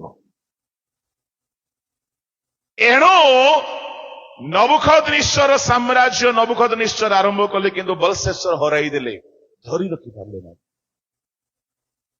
ମୁଁ ବି ନମ୍ରତା ଶିଖୁଛି ଆଜ୍ଞା, ମୁଁ ବି ଟିକେ ଗର୍ବିଟା। ମୁଁ ଜାଣେ ବେଳେ ବେଳେ ମୋର ପ୍ରଚାରରେ ବି ଟିକେ ଫୁଟାଣି ଗୁଡାକ ବାହାରି ପଡେ, ହଁ ନା ନାଇଁ ଆଜ୍ଞା? ଟିକେ ବାହାରୁଛି ବେଳେ ବେଳେ। ମୁଁ ବି ଚେଷ୍ଟା କରୁଛି, ମୁଁ ଭାବୁନାହିଁ ମୁଁ ନମ୍ର ବୋଲି। ମୁଁ ଜାଣିପାରୁଛି ବେଳେ ବେଳେ ଫୁଟାଣି କଥା କହିଦଉଛି ମୁଁ, ବିଲକୁଲ ଠିକ ନାହିଁ। ମୁଁ ଚେଷ୍ଟା କରୁଛି, ମତେ ପ୍ରାର୍ଥନାରେ ହେଲ୍ପ କରନ୍ତୁ। ମୁଁ ଆରମ୍ଭରେ ବେଶୀ କହୁଥିଲି ବଡ କଥା ଗୁଡାକ। ଆମକୁ ପ୍ରଭୁ ମଞ୍ଚ ଦେଇଛନ୍ତି କଣ ଫୁଟାଣି ମାରିବା ପାଇଁ? ନାଇଁ। ଆତ୍ମବଡିମା ଦେଖାଇବା ପାଇଁ? କାହାକୁ ଚ୍ୟାଲେଞ୍ଜ କରିବା ପାଇଁ? ନାଇଁ। ସଂଶୋଧନ କରିବା ଅଲଗା। ଯୁବକ ଜହନ ଆଙ୍ଗୁଳି ଦେଖେଇକି ହେରୋଦକୁ ତାର ଦୋଷ କହିଲେ, ସେଇଟା ଅଲଗା। ସେଟା ଆମର ସେବା ଅଟେ। ଲୋକର ଭୁଲକୁ ସଜାଡିବା ଆମର ସେବା ଅଟେ। ଗ୍ରହଣ କରନ୍ତୁ ନ କରନ୍ତୁ, ସେଇ ହେରୋଦ ରାଜା ମୁଣ୍ଡ କାଟିଦେଲେ, ସେଟା ହେବ। ଆମ ବିଷୟରେ ଆମେ କହି ବୁଲିବା, ମୁଁ ଏମିତି ନାହିଁ, ମୁଁ ଏମିତି କରେ ନାହିଁ, କେବେ କହିବେ ନାହିଁ। ପ୍ରଭୁଙ୍କ ନାମର ଧନ୍ୟବାଦ ହେଉ। ଯଦି ନମ୍ରତା ଆମେ ଶିଖିବା ନାହିଁ, ପ୍ରଭୁଙ୍କ ଲୋକମାନେ, ଯଦି ଆମେ ଅନ୍ୟକୁ ତୁଚ୍ଛ କରିବା ଛାଡ଼ିବା ନାହିଁ, ଆମର ଯାହା ଆଶୀର୍ବାଦ ଅଛି ରହିବ ନାହିଁ ବେଶୀ ଦିନ। କାହାକୁ ତୁଚ୍ଛ କରିବେ ନାହିଁ, ନା ପୁଲପିଟରୁ, ନା ମନେ ମନେ, ନା ବ୍ୟକ୍ତିଗତ ଭାବରେ। ଆଜ୍ଞା, ଫାରୁସି ଅଗ୍ରାହ୍ୟ ହେଲା, କରଗ୍ରାହୀ ସୁଗ୍ରାହ୍ୟ ହେଲା। ଫାରୁସିର ପାପ ଥିଲା, ସେ କରଗ୍ରାହୀକୁ ତୁଚ୍ଛ କଲା। ଆଉ ଲୁକ 18:14 କୁହାଗଲା ଯେ ନତ କରେ ତାକୁ ଉନ୍ନତ କରାଯିବ, ସେ ନୁହଁ ଏ ଧାର୍ମିକ ଗଣିତ ହେଇକି ଚାଲିଗଲା। ତା ମାନେ ଫାରୁସି ନତ କଲା ନାହିଁ। ତୁଚ୍ଛ କରିବା ହଉଛି ଗର୍ବ। ଆପଣ ପ୍ରିଚିଂ ଗିଫ୍ଟେଡ ହୁଅନ୍ତୁ। ଜଣେ ଭଲ ପ୍ରିଚିଂ କରିପାରୁନାହିଁ, ତାକୁ ତୁଚ୍ଛ ମନେ ମନେ ବି କରିବାକୁ ହବ ନାହିଁ। ଆପଣ ହିଲିଂ ଗିଫ୍ଟେଡ ହୁଅନ୍ତୁ, ଆପଣ ପ୍ରଫେସି ଗିଫ୍ଟେଡ ହୁଅନ୍ତୁ, ଆପଣ ଯେତେ ବି ପାୱାରଫୁଲ ସେବକ ହୁଅନ୍ତୁ, ଗୋଟେ ଛୋଟ ସେବକକୁ ତୁଚ୍ଛ କରିବେ ନାହିଁ। ମନେ ମନେ ନାହିଁ କି ଆଚରଣରେ ନାହିଁ, କି କଥାବାର୍ତ୍ତାରେ ନାହିଁ, କି ପୁଲପିଟରେ ବି ନାହିଁ। ହାଗାର ସାନ୍ତାଣୀକୁ ତୁଚ୍ଛ କଲା। ସ୍ୱର୍ଗଦୂତ କହିଲେ ଯାଅ ନମ୍ର ହେଇକି ବଶୀଭୂତ ହୁଅ। କେବେ କାହାରିକୁ ତୁଚ୍ଛ କରିବେ ନାହିଁ। କାହାର ପୋଷାକକୁ, କାହାର ରୂପରଙ୍ଗକୁ, କାହାର ଘରକୁ, କାହାର ଜୀବନକୁ, କାହାର ପରିବାରକୁ, କାହାର ସେବା କାର୍ଯ୍ୟକୁ କେବେ ତୁଚ୍ଛ କରିବେ ନାହିଁ। ତୁଚ୍ଛ କୋଉମାନେ କରନ୍ତି ଜାଣିଛନ୍ତି? ଯୋଉମାନେ ବିଚାର କରନ୍ତି। ଆଜ୍ଞା, ସମସ୍ତଙ୍କୁ ପ୍ରଭୁ ସବୁ ପ୍ରକାର ବ୍ୟବହାର କରନ୍ତି ନାହିଁ। କେହି କେହି ଫେମସ ହୁଅନ୍ତି, କେହି କେହି ହୁଅନ୍ତି ନାହିଁ। କିନ୍ତୁ ସମସ୍ତେ ଗୋଟିଏ ଦିନ ଜଣା ପଡିବେ କିଏ ସତ, କିଏ ମିଛ, କିଏ ନମ୍ର, କିଏ ଗର୍ବୀ, କିଏ ପ୍ରକୃତ ଜୀବନ ବିତାଇଲା, କିଏ ଜୀବନ ବିତାଇ ନାହିଁ। ତେଣୁ ଏବେ ଆମେ କାହାର ବିଚାର ନ କରୁ। Praise the Lord. ହାଲେଲୁୟା, ବୋଲୋ ୟେଶୁ ମହାରାଜ କି। ତାହେଲେ ଈଶ୍ୱର ଯାହା ବି ଦିଅନ୍ତି ସେ ଆଶୀର୍ବାଦକୁ ଧରି ରଖିବା ପାଇଁ ହେଲେ କଣ ଦରକାର? ନମ୍ରତା। କାହାର ନାମ ନମ୍ରତା ଥିବ, ସେ ପୁରା ଉଲ୍ଟା ଥିବ। କାହାର ନାମ ନମ୍ରତା, ଜଣଙ୍କର ନାମ ଦିନହୀନ, ସେ ଏତେ ଗର୍ବିଟା ଯେ କୁହନି, ନାମ କିନ୍ତୁ ଦିନହୀନ। ମୁଁ କହିଲି ଦିନ କାଟିଦେ, ଖାଲି ହୀନ ଠିକ ଅଛି। ଆମର ନାମ ଗୁଡାକ ଆମର ଉଲ୍ଟା ନ ହେଉ। ପ୍ରଭୁଙ୍କ ନାମ ଧନ୍ୟବାଦ ହଉ। ଜୋରରେ କହିବା ହାଲେଲୁୟା। ପ୍ରେଜ୍ ଦ ଲର୍ଡ। ଆମ ପୂର୍ବପୁରୁଷ ମାନେ ଦୁଷ୍ଟତାରେ ଚାଲିଲେ, ଗର୍ବରେ ଚାଲିଲେ କେହି କେହି। ସେ ପଥରେ ଆମେ ଯୋନ ଯାଉ। ଯୀଶୁ କହିଲେ ମୋ ଠାରୁ ଶିଖ। କାହିଁକି? ସେ ନମ୍ରତା କେହି ଶିଖାଇ ନାହାନ୍ତି, ଯେ କରିକି ଦେଖାଇଲେ। ଆଜ୍ଞା, ଗୁରୁ ହେଇକି ପାଦ ଧୋଇଲେ, ନମ୍ରତା। ଯୀଶୁ ନମ୍ରତାକୁ ଦେଖାଇଲେ। ଫିଲିପିଓ 2 ତାର 6 ପଢିବେ। ସେ ଈଶ୍ୱର ହେଲେ ହେଁ। ନମ୍ରତାର ଡେଫିନେସନ ସେ ଜାଗାରେ ଅଛି, ଟିକେ ପଢି ଦିଅନ୍ତୁ। ସେ ଈଶ୍ୱର ରୂପୀ ହେଲେ ହେଁ ଈଶ୍ୱରଙ୍କ ସହିତ ସମାନ ହୋଇ ରହିବା ନିଜ ନିମନ୍ତେ ଧରି ରଖିବାର ବିଷୟ ମନେ କଲେ ନାହିଁ। ଏଇଟା ହଉଛି ନମ୍ରତା। ଡାଇରେକ୍ଟର ହେଲେ ବି ନିଜକୁ ଡାଇରେକ୍ଟର ପରି ନ ଦେଖେଇ ହେଇକି ସାଧାରଣ ମିଶନେରୀ ପରି ଦେଖାଇ ହେବା ସହଜ କି ଆଜ୍ଞା? ଏଟା ସହଜ ନାହିଁ, ସହଜ ନାହିଁ। ସେଟା କଷ୍ଟ, କିନ୍ତୁ ସେଇଟା ହିଁ ନମ୍ରତା। ଉସେରୁ ଏ ଉସାମୁ। ଓକେ, ହାଲେଲୁୟା, ହାଲେଲୁୟା, ପ୍ରେଜ୍ ଦ ଲର୍ଡ। ଆପଣ ଭଲ ପାଷ୍ଟର ହେଲେ ବି ସାନ ପାଷ୍ଟର ପରି ହିଁ ଦେଖାଯାଉଥିବାର ଅଛି। ଆପଣ ଭଲ ପ୍ରିଚର ହେଲେ ବି ଅର୍ଡିନାରୀ ଲୁକ୍ ରେ ଥିବା ଦରକାର। That is called humility. ଗୋଟେ ଜାଗାକୁ ମୁଁ ଯାଇଥିଲି ଯେ ସେ ବକ୍ତା ବାବୁ ଖାଲି ଟାଇ ସଜେଇ ହଉଛି ଆଜ୍ଞା ଅଧଘଣ୍ଟା ହେଲା, ଆଉ ଦର୍ପଣ ସାମ୍ନାରେ ଠିଆ ହେଇଛି, ଅଳ୍ପ ଟିକେ ଚୁଟି ଅଛି, ସେ ପାନିଆ ଧରିକି ଯୋଉ ଘାଣ୍ଟି ହଉଛି, ତାପରେ ସୁ ପଲିସ କରୁଛି, କୋଟ ସୁଟ ବୁଟ କରି ଗୋଟେ 2 ଘଣ୍ଟା ହେଲା ରେଡି ହଉଛି। ମୁଁ ଗଡିଛି ଚୁପଚାପ। ନମ୍ର ବୋଲି କହୁନାହିଁ। मते कहला पास्टर जी आप रेडी नहीं होंगे? अरे हो जाएंगे जी। चिन्ना बामणर की पैसा दरकार? Praise the Lord, hallelujah. मु कहबा पई चाहे सेते रेडी हेकी जाईकी भी स्टेज रे ठिया हैला बेल को फुस। मोर कहिबार भाव ईश्वरों को समान हेले हैं, ईश्वर हेले हैं, निजको ईश्वर भावरे पृथ्वी रे से रखिले नाही, से मनीष भावरे चालिले। मु गोटे अनुष्ठान रे अछि, आम अनुष्ठान रो जे हेड अछंती आज्ञा एते बड़ लोक, किंतु आम सांगरे फ्रेंड भावरे चालंती। आश्चर्य लागे तांकर नम्रता देखिले। ईश्वर हेले हैं, निजको ईश्वर बोली रखिले नाही, दास रूप धारण कले, मनीष मान को सांगरे चालिले। Praise the Lord, hallelujah. सेठी पाई गर्भी माने चिन्हि पारले ना, ये तो डायरेक्टर पर लागू नहीं, ये तो वक्ता पर लागू नहीं। ये तो महाराजा पर लगुनि तो राजा पर लगुनि केमती विश्वास करू आपको ମୁଁ ଆପଣଙ୍କୁ କହିବା ପାଇଁ ଚାହେଁ ଗର୍ବୀକୁ ବେଳେ ବେଳେ ଲୋକ ଭଲ ପାଆନ୍ତି ଆଜ୍ଞା अरे भाई उसका पोजीशन है उसका रुतबा है तारो से स्टैंडर्ड अच्छे भाई सेमती नहले हेबो कि लोके सपोर्ट भी करନ୍ତି କିନ୍ତୁ ଯୀଶୁଙ୍କୁ ଦେଖନ୍ତୁ ତାଙ୍କ ନମ୍ରତାର ପରିଭାଷାକୁ ଦେଖନ୍ତୁ ଈଶ୍ୱର ହେଲେ ହେଁ ଈଶ୍ୱର ପରି ଦୁନିଆରେ ସେ ନିଜର ପରିଚୟ ଦେଲେ ନାହିଁ ସେ ଦାସ ରୂପରେ ଚାଲିଲେ ଆମର ଷ୍ଟାଣ୍ଡାର୍ଡ ଯେତେ ହାଇ ହେଲେ ମଧ୍ୟ ଆମେ ସେ ହାଇ ଷ୍ଟାଣ୍ଡାର୍ଡରେ ଲୋକମାନଙ୍କ ଠାରୁ ସମ୍ମାନ ଏକ୍ସପେକ୍ଟ ନ କରୁ ଏସବୁ ସହଜ ନୁହଁ ଶିଖିବାକୁ ପଡିବ ନିଜକୁ ଶିଖାଇବାକୁ ପଡିବ ଧୀରେ ଧୀରେ ଟ୍ରେନିଂ ଦେବାକୁ ପଡିବ ପ୍ରେଜ୍ ଦ ଲର୍ଡ ହାଲେଲୁୟା ଏହା ହେଉଛି ନମ୍ରତା ଏହା ଧରି ନ ରଖିବା ହେତୁରୁ ଲୁସିଫର ଶୈତାନରେ ପରିଣତ ହେଲା ସମସ୍ତେ କୁହନ୍ତୁ ନମ୍ରତା ଧରି ନ ରଖିବାରୁ ଲୁସିଫର ଶୈତାନରେ ପରିଣତ ହେଲା ପଡୋଶୀ ଲୋକକୁ ଅନାନ୍ତୁ ନମ୍ରତା ଧରି ନ ରଖିଲେ ଶୈତାନ ହୁଅନ୍ତି ବୋଲି କୁହନ୍ତି ବୋଲୋ ୟେଶୁ ମସିହ କି ହାଲେଲୁୟା ତାହେଲେ ଆଜ୍ଞା ଯୋଉମାନେ ଗର୍ବୀ ସେମାନେ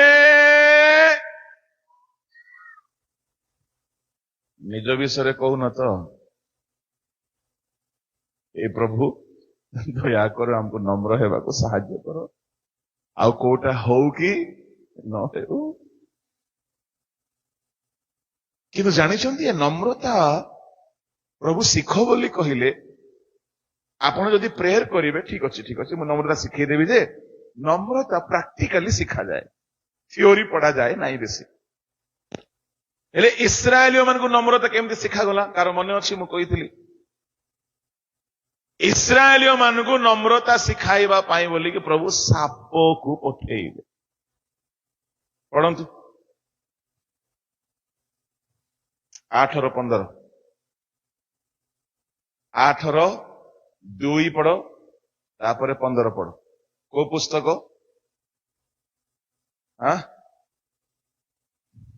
ଦ୍ୱିତୀୟ ବିବରଣୀ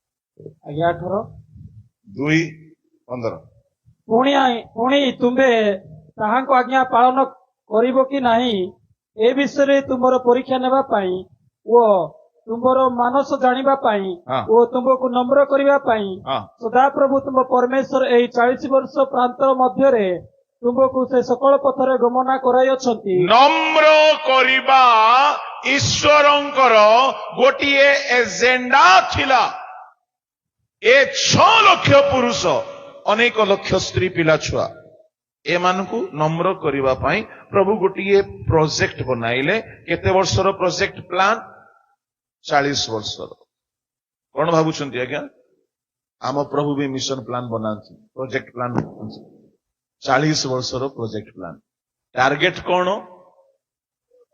ଆମେ ହେଲେ କୋଟି ବୋରୱେଲ ଖୋଲିଦେବା କୋଟି ଗିର୍ଜାଘର ବନେଇଦେବା କୋଟି ରାସ୍ତା କରିଦେବା ଆମର ସୋସିଆଲ ପ୍ରୋଜେକ୍ଟ କିନ୍ତୁ ପ୍ରଭୁଙ୍କର ପ୍ରୋଜେକ୍ଟ କଣ ये ଜିତୁଲି ମା ଯୋଉ ଫୁଟାଣି ହେଇଥାଉଛି ମଝି ମଝିରେ ୟାକୁ କଣ କରିବା ନମ୍ର କରିବା ଆପଣ ମାନେ ନମ୍ର ଲୋକ ମୁଁ ଏତେ ନାହିଁ ଆଜ୍ଞା ହେଲେ ପ୍ରଭୁ ଯଦି ପ୍ରୋଜେକ୍ଟ ବନାଇବେ ସେ ନମ୍ର କରିବା ପାଇଁ 40 ବର୍ଷର ଗୋଟେ ପ୍ରୋଜେକ୍ଟ ବନାଇଲେ ଗୋଟେ ମିଶନ ପ୍ଲାନ ବନାଇଲେ ନମ୍ର କରିବା ପାଇଁ କାହାକୁ ପଠେଇଲେ 15 ପଦ ପଢ ଯେ ତୁମର ଭବିଷ୍ୟତ ମଙ୍ଗଳ ନିମନ୍ତେ କଣ ମଙ୍ଗଳ ନିମନ୍ତେ ଭବିଷ୍ୟତ ମଙ୍ଗଳ ନିମନ୍ତେ ତୁମକୁ ନମ୍ର କରିବାକୁ ଓ ତୁମର ପରୀକ୍ଷା ନେବାକୁ ଜ୍ୱାଳାଦାୟୀ ସର୍ପ ଓ ବିଚ୍ଛା ହେଲା ସର୍ପ କଣ କରିବା ପାଇଁ ସର୍ପ ପଠାଯାଉଛି 2 ବିଚ୍ଛା 3 ପୁଣି ନିର୍ଜଳ ଭୂମି ଶୁଷ୍କ ଭୂମି ଥିବା ଏହି ବିସ୍ତୀର୍ଣ୍ଣ ଓ ଭୟାନକ ଶୁଖିଲା ଭୂମି 500 ପଇସା କିଏ ଦେବେ ନାହିଁ ଆଜ୍ଞା ମରୁଭୂମି ହେଇଯିବ 4 ଭୟାନକ ପ୍ରାନ୍ତର ଦେଇ ଭୟାନକ ପ୍ରାନ୍ତର ଜଙ୍ଗଲ ପ୍ରାନ୍ତର ଏ 4 ଗୋଟି ରାସ୍ତାରେ ପ୍ରଭୁ କଢେଇ ନେଲେ ଶୁଣ ଇସ୍ରାଏଲ କୁ ନମ୍ର କରିବା ପାଇଁ, ଲକ୍ଷ ଲକ୍ଷ ଲୋକକୁ ନମ୍ର କରିବା ପାଇଁ, ନମ୍ର ନ ହେଲେ କିଣାଣ ପହଞ୍ଚି ହେବ ନାହିଁ। ଯୀଶୁ କହିଲେ, ଗୋଟେ ଶିଶୁକୁ ହାତରେ ନେଲେ, ଆଉ ଯୀଶୁ ଉଠାଇକି କହିଲେ, ଏ ଶିଶୁ ପରି ନମ୍ର ନ ହେଲେ ସ୍ୱର୍ଗ ରାଜ୍ୟରେ ଶ୍ରେଷ୍ଠ ହେଇପାରିବ ନାହିଁ। ମୁଁ ପ୍ରଚାରକ ହେଇଯାଇପାରେ, ତୁମେ ପ୍ରଚାରକ ହେଇଯାଇପାର, ମୁଁ ଗିଫ୍ଟେଡ ହେଇଯାଇପାରେ, ମୁଁ ପ୍ରଫେଟ ହେଇଯାଇପାରେ, ମୁଁ ହିଲର ହେଇଯାଇପାରେ, ମୁଁ ଡାଇରେକ୍ଟର ହେଇପାରେ, ମୁଁ ମିଶନ ଲିଡର ହେଇପାରେ, ମୁଁ ଗୋଟିଏ ବିଶପ ମଡରେଟର ହେଇପାରେ, କିନ୍ତୁ ନମ୍ର ନ ହେଲେ ସ୍ୱର୍ଗ ଯାଇହେବନି। ଲକ୍ଷ ଲକ୍ଷ ଲୋକକୁ ପ୍ରଭୁ ବାହାର କଲେ। ବଡ ବଡ ବଡ ବଡ ବଡ ବଡ ଶିକ୍ଷା ମିଳେ ମତେ ଏଠାରୁ। କଣ ପ୍ରଭୁ ବାହାର କଲା ବେଳକୁ ପାସ୍ ମାର୍କ ରଖିନାହାନ୍ତି କି ନମ୍ର ହେଲେ ହିଁ କାଢିବୁ ବୋଲି କହିଲେ କି ଆଜ୍ଞା? ନାହିଁ। ମିଶ୍ର ଦେଶରୁ ବାହାର କଲା ବେଳକୁ ନମ୍ରତା ଆସିଲେ ହିଁ ତମେ ଏଠାରୁ ବାହାରିବ ନାଇଁ କହିନାହାନ୍ତି। ଦୟା କରିକି ସେମାନେ ଯେତେ ଦୁଷ୍ଟ ହେଲେ ବି ତାଙ୍କ ପାଇଁ ବୋଲି ମିରାକଲ କଲେ, ତାଙ୍କୁ ବାହାର କଲେ। କିନ୍ତୁ କିଣାଣ ପହଞ୍ଚିବା ପାଇଁ ହେଲେ ଏସବୁ ପରୀକ୍ଷାକୁ ପାସ୍ କରିବା ଲୋକ ହିଁ ପହଞ୍ଚିବ। କେତେ ଲୋକ ପହଞ୍ଚିଲେ? 2 ଜଣ। ବାକି ସବୁ ମିରାକଲ ଦେଖିଲେ, ମାନ୍ନା ଖାଇଲେ, କିନ୍ତୁ ପହଞ୍ଚି ପାରିଲେନି। ଏଇଟା ମତେ ଭୟ ଲାଗୁଛି। ମୁଁ ବହୁତ ପ୍ରଚାର କରି ବୁଲିବାର ସୁଯୋଗ ପାଇଛି। ଯଦି ମୁଁ ନମ୍ର ହେବି ନାହିଁ, ପହଞ୍ଚି ହେବ ନାହିଁ। ମୋର ଟ୍ୟାଲେଣ୍ଟ ମତେ ନେଇକି ଯାଇପାରିବନି। କଣ ଭୟଙ୍କର କଥା ଦେଖନ୍ତୁ। ଆଉ ଯୀଶୁ ଜିହୋବା ସେମାନଙ୍କୁ ନମ୍ର କରିବା ପାଇଁ ସାପକୁ ଆପଏଣ୍ଟମେଣ୍ଟ ଦେଲେ। କେମିତି ସାପ ଆଜ୍ଞା?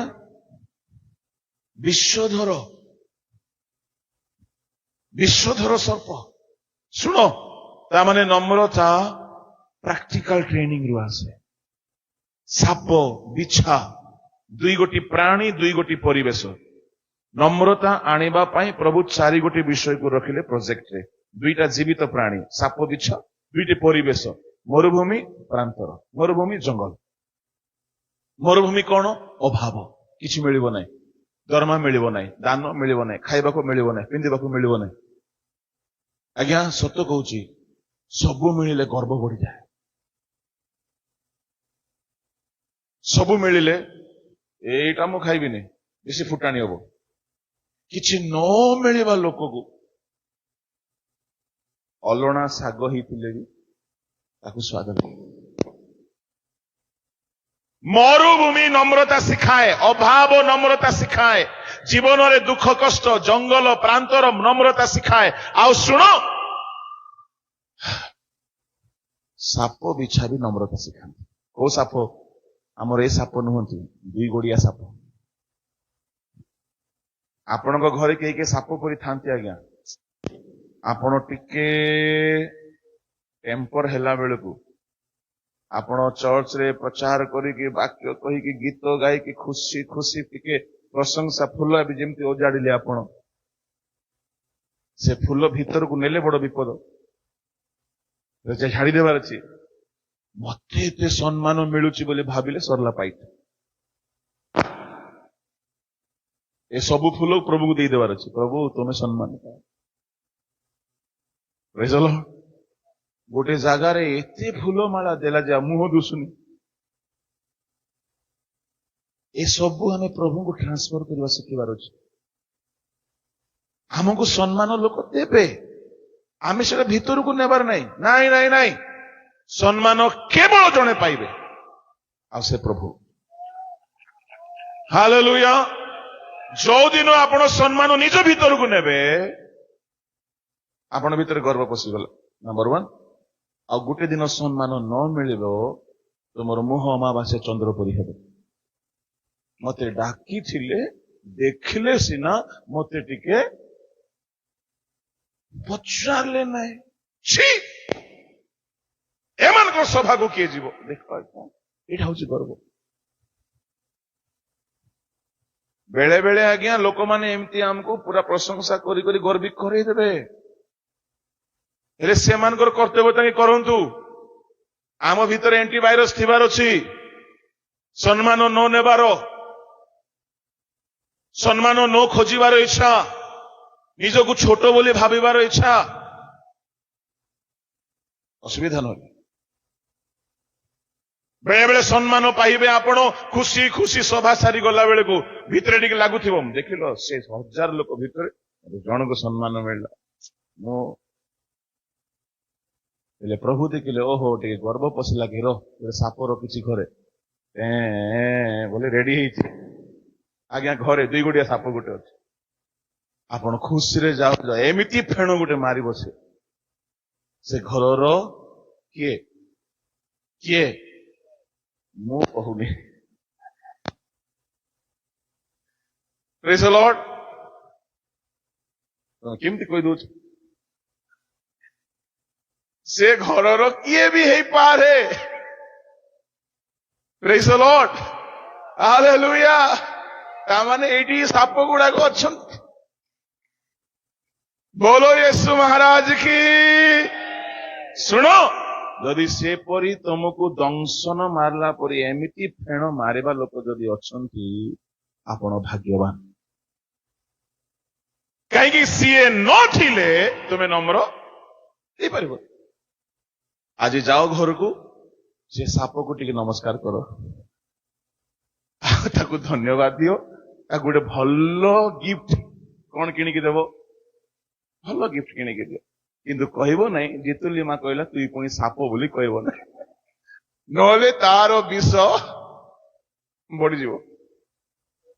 ବୋଲୋ ୟେଶୁ ମହାରାଜ କି ହାଲେଲୁୟା। ଆଜ୍ଞା ମୁଁ ସତ୍ୟ କହୁଅଛି, ନମ୍ରତା ଥିଓରିରୁ ଶିଖିପାରିବା ନାହିଁ। ଆମକୁ ଦୁଃଖ ଦେବା ଲୋକ, ଆମର ଗର୍ବ ଆସିଲା ବେଳକୁ ଆମକୁ ଶାସନ କରିକି ଫେଣ ମାରିଲା ପରି ଲୋକ ପ୍ରଭୁ ରଖନ୍ତି। ମୁଁ ବହୁତ ଧନ୍ୟବାଦ ଦଉଛି, ମୋର ଅନୁଷ୍ଠାନରେ, ମୋର ଚର୍ଚ୍ଚରେ, ମୋର ଘରେ ପ୍ରଭୁ ସେମିତି ଲୋକମାନଙ୍କୁ ରଖିଛନ୍ତି। ତାହା ମତେ ବହୁତ ହେଲ୍ପ ହେଲା। ଆମ ଅନୁଷ୍ଠାନରେ କିଛି ଲୋକମାନେ ଏତେ ଡେଞ୍ଜର, ସେମାନେ ନଥିଲେ ମୁଁ ନମ୍ର ହେଇପାରିବି ନାହିଁ। ଏଣୁ ବେଳେ ବେଳେ ଆପଣ ଭାବୁଥିବେ ମୁଁ ଆକୁ ବାହା ହେଇଗଲି, ହଇରାଣ ହେଇଗଲି। ନାଇଁ ନାଇଁ ନାଇଁ, ତମର ଭାଗ୍ୟ ଭଲ। ଆଜ୍ଞା ଶୁଣନ୍ତୁ, ଆପଣଙ୍କୁ କଥା କହିବାକୁ ସ୍ୱାମୀ ମାନେ କୁହ, କାହାର ବେଶୀ ଅଧିକାର ଅଛି? ସ୍ତ୍ରୀର। ସେ ନୂଆ ନୂଆରେ ଅଡଣି ପକେଇବ, ଧୀରେ ଧୀରେ ଚାଲିବ, ପ୍ରଣାମ ଟିକେ କରିବ 10 ବର୍ଷ ପରେ। ଆଉ ସେ ଅଡୁଣି ନାହିଁ, ଆଉ ସେ ପାଦ ଛୁଆ ପ୍ରଣାମ ନାହିଁ।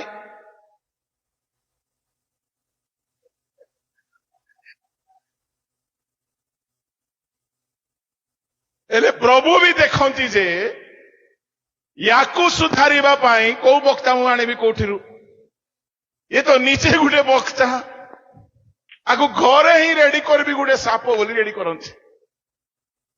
ହାଲେଲୁୟା, ପ୍ରେଜ୍ ଦ ଲର୍ଡ, ବୋଲୋ ୟେଶୁ ମसीह की। ଅବ୍ରାହମକୁ ଆଜ୍ଞା ଅନୁଯୋଗ କରିବା ଲୋକ କିଏ ଜାଣିଛ? ତା ସ୍ତ୍ରୀ। ଅବ୍ରାହମକୁ ତା ସ୍ତ୍ରୀ ଅନୁଯୋଗ କଲା। ଆମେ ହେଲେ ତୋତେ ବିଶ୍ୱାସ ନାହିଁ ବୁଢୀ, ସ୍ୱର୍ଗଦୂତ ଆସି କହିଲେ ତୁ ହସି ଦଉଛୁ, ତୁଇ ମତେ ଶିଖେଇବୁ, କହିଥାନ୍ତୁ ଆମେ। କିନ୍ତୁ 21 ଅଧ୍ୟାୟର 12 ପଦରେ ପରମେଶ୍ୱର କହିଲେ ତମ ସ୍ତ୍ରୀ ଯାହା କହୁଛି ତାହା ଶୁଣ। ପଢନ୍ତୁ। ସେତେବେଳେ ପରମେଶ୍ୱର ଅବ୍ରାହମକୁ କହିଲେ, ତୁମ୍ଭେ ଏହି ବାଳକ ଓ ତୁମ୍ଭ ଦାସୀ ନିମନ୍ତେ ଦୁଃଖିତ ହୁଅ ନାହିଁ। ସାରା ତୁମ୍ଭକୁ ଯାହା କହୁଅଛି ତାହାର ସେହି କଥାରେ ମନୋଯୋଗ କର। ହାଲେଲୁୟା। ସାରାର କଥାରେ ଅବ୍ରାହମ ଦୁଃଖିତ ହେଇଯାଇଥିଲା, କିନ୍ତୁ ପ୍ରଭୁ କହିଲେ ତୁମ ସ୍ତ୍ରୀ କଥା ଶୁଣ। ଆଜ୍ଞା ବେଳେ ବେଳେ ସ୍ତ୍ରୀ ମାନଙ୍କର କଥା ଦୁଃଖ ଦେବ, କିନ୍ତୁ ଶୁଣିବାକୁ ପଡିବ। ସ୍ତ୍ରୀ ମାନେ ଆଜି ଖୁସି ତ? ହାଲେଲୁୟା, ବୋଲୋ ୟେଶୁ ମହାରାଜ କି। ପ୍ରଭୁ ଆମକୁ ବହୁତ ପ୍ରେମ କରନ୍ତି ଆଜ୍ଞା। ଯଦି ଆପଣ ଭାବିଛନ୍ତି ମୋ ଘରେ ମୁଁ ସାପ ପାଇଛି ବୋଲି, ଆପଣ ଭୁଲ ଭାବିଛନ୍ତି। ଆପଣ ପାଇଛନ୍ତି ନମ୍ରତାର ପ୍ରଫେସର। ସେ ଆପଣଙ୍କୁ ନମ୍ରତାର ପ୍ରାକ୍ଟିକାଲ କୋଚିଂ ଦିଏ। टिके टिके कथारे आपणकर जीवन साथी से स्वामी हो बा स्त्री हो यदि आपनको बहुत कष्ट दउछि take it positive, take it positive. प्रभु साप पठाइले, प्रभु बिछा पठाइले नम्र करिबा पाई। प्रभु हमको बहुत प्रेम करंती, हमको नरकरु रक्षा करिबा पाई, हमको नम्र करिबा पाई, हमको दुख देबा लोक मानकु से रखी थांती। ए फूल देवा लोक मानकु हमको भलो लगे, किंतु दुख देवा लोक मानकु मध्य आमे ग्रहण करिबा दरकार। बोलो यीशु महाराज की हालेलुया। मोर समय एठारे समाप्त हो गला, जेतिके समय मु पाइथिले, किंतु बाक्य एबे मु आरंभ करिबाकु जाउछि। हालेलुया। नाई मु एते खराब बोली भाबुछ कि तुमे? मु एते खराब नाई, मु टिके भलो हेबाकु चेष्टा करछि परा। 5टी कथा कहि बोली कहि कथा छाडी देले भलो होबो कि? 5 मिनिट रे कहिबी चलिबो तो? धरी रखिबा पई नम्रता दरकार। ईश्वर दत्त आशीर्वाद धरी रखिकी चलिबा पई नम्र नहेले पळेबो। द्वितीय कथा, विश्वस्त नहेले आपण जहा भी पाइछंती ताहा धरी रखि पारिबे नाही। माथ्यू 25 अध्याय 20 रु पढि चलो, मु जोठी रहिबाकू कहिबे सेठी रहिबो। आउ जेउ जनक 5 तोड़ा पाइथिला से आउ 5 तोड़ा घेनी आसी कहिला, हे प्रभु आपण मते 5 तोड़ा देइथिले, किंतु देखंतु मु आउ 5 तोड़ा लाभ करियछि। ताहार प्रभु ताहाकु कहिले, बेस उत्तम ओ विश्वस्त दास।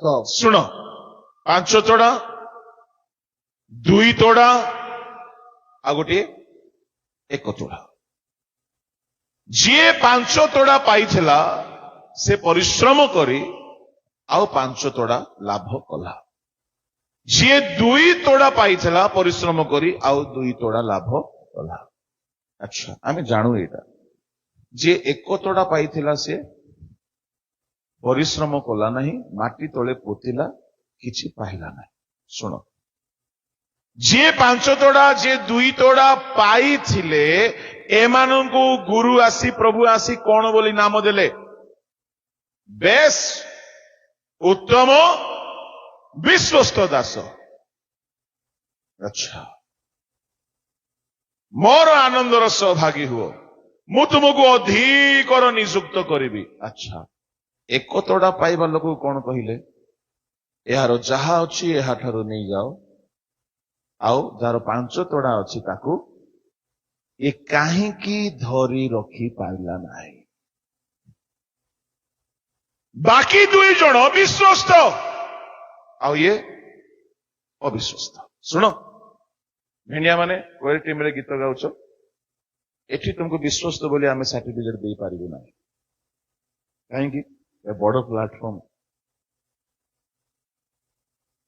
तमे भलो उपासक बोली सर्टिफिकेट कोठी मिलिबो जानिछो? चर्च रे बुढ़ी बुढ़ी आजा माने बसथिबे, को म्यूजिक नथिबो, केही गाइबा लोक नथिबे, सेठी जदि तुमे टाइम रे जाके गीत गाइबो, प्रभु तुमको विश्वस्ततार मार्क देबे। Praise the Lord, hallelujah. एठी मु प्रचार कली, विश्वस्ततार मार्क मते प्रभु देबे नाही। देखिबा 5 लोक थिबा जागा रे करूची ना नाही, आ भलो रे करूची ना। एणु मु बड़ क्राउड छोट क्राउड को देखि नाही, मते जो टाइम मिले मु चेष्टा करे फेथफुल हेबा पई चेष्टा करे। मु कहिबा पई चाहे अल्प रे विश्वस्त हुओ, बेसी रे भी विश्वस्त हुओ, ताहले तुमरो जहा पाइछो ताहा तुमे धरी रखि पारे। आज अनेक मिनिस्ट्री रे विश्वस्त नाहंती, बिल्कुल विश्वस्त नाहंती, एणु हराउछंती। धरी रखिबाकू पड़िबो। बेहेरा काम, सेक्रेटरी काम, ट्रेजरर काम, पास्टर काम, इवांजेलिस्ट काम, सबु काम विश्वस्त हुअंतु, नले आपण हराइबे। समय नाही एक्सप्लेन करिबा पई। तृतीय कथा मु फटाफट खाली नाम रे कहि देबी कि जदि आपण हराइबाकू चाहू नांती, आज्ञा बह हुअंतु। आदम होबाकू सबु आशीर्वाद मिलिथिला, काहे कि हराइले? ଅନାଜ୍ଞା ବହୁତା ବାକ୍ୟ ଜାଣିବା ଯଥେଷ୍ଟ ନୁହଁ, ବାକ୍ୟ ପ୍ରଚାର କରିପାରିବା ବି ଯଥେଷ୍ଟ ନୁହଁ। ଆଜ୍ଞାବହ ନହେଲେ ସ୍ୱର୍ଗ ହରାଇବ, ଆଜ୍ଞାବହ ନହେଲେ ଦେଇଥିବା ଆଶୀର୍ବାଦ ହରାଇବ। ତାମାନେ ଈଶ୍ୱର ଦତ୍ତ ଆଶୀର୍ବାଦକୁ ଧରି ରଖିବା ପାଇଁ ହେଲେ କଣ ଦରକାର? ଆଜ୍ଞାବହତା, ବିଶ୍ୱସ୍ତତା, ନମ୍ରତା। ଚତୁର୍ଥ, ସମୟ ନାହିଁ ଏକ୍ସପ୍ଲେନ କରିବା ପାଇଁ ବେଶୀ। ଆଜ୍ଞାବହତା, ଜଣେ ରାଜା ଆଜ୍ଞାବହ ହେଲା ନାହିଁ। କିଏ ସେ ରାଜା? ତା ସାମ୍ରାଜ୍ୟ ଦାଉଦକୁ ଦେଇ ଦିଆଗଲା। ସାଉଲ। ପ୍ରଥମ ସାମୁଏଲ 13:14 ଲେଖା ଅଛି, ତୁମେ ବାକ୍ୟ ତୁଚ୍ଛ କରିଛ, ଏଣୁ ଆଉ ଜଣକୁ ଦିଆଯିବ। ଧରି ପାରିଲା ନାହିଁ, ରଖିପାରିଲା ନାହିଁ।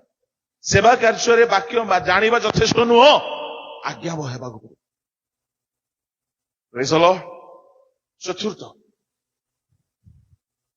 ଯଦି ଆମେ ଈଶ୍ୱର ଦତ୍ତ ଆଶୀର୍ବାଦକୁ ଧରି ରଖିବା ପାଇଁ ଚାହିଁବା, ଆମକୁ ପବିତ୍ର ହେବାକୁ ପଡିବ। ପବିତ୍ର ନ ହେଲେ ଆମ ଆଶୀର୍ବାଦ ପ୍ରଭୁ ଆମ ଠାରୁ ଛଡାଇ ନେବେ, ଆଉ କାହାକୁ ଦେଇଦେବେ ସେ। ପଢନ୍ତୁ ଏଫେସୀୟ 2:4-5। ମାତ୍ର ଏଫେସୀୟ ନୁହଁ, ସରି କ୍ଷମା କରିବେ, ପ୍ରଥମ ସାମୁଏଲ 2:35-36।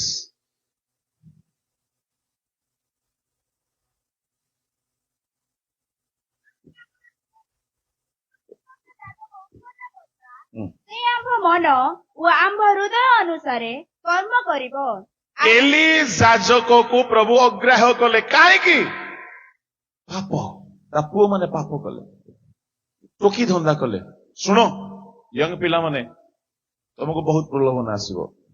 ତମେ ଏମିତି ଯୁଗରେ ଜନ୍ମ ହେଲ ଯେ ଏ ଯୁଗରେ ପାପର ଏକ୍ସପୋଜର ବେଶୀ ହଉଛି।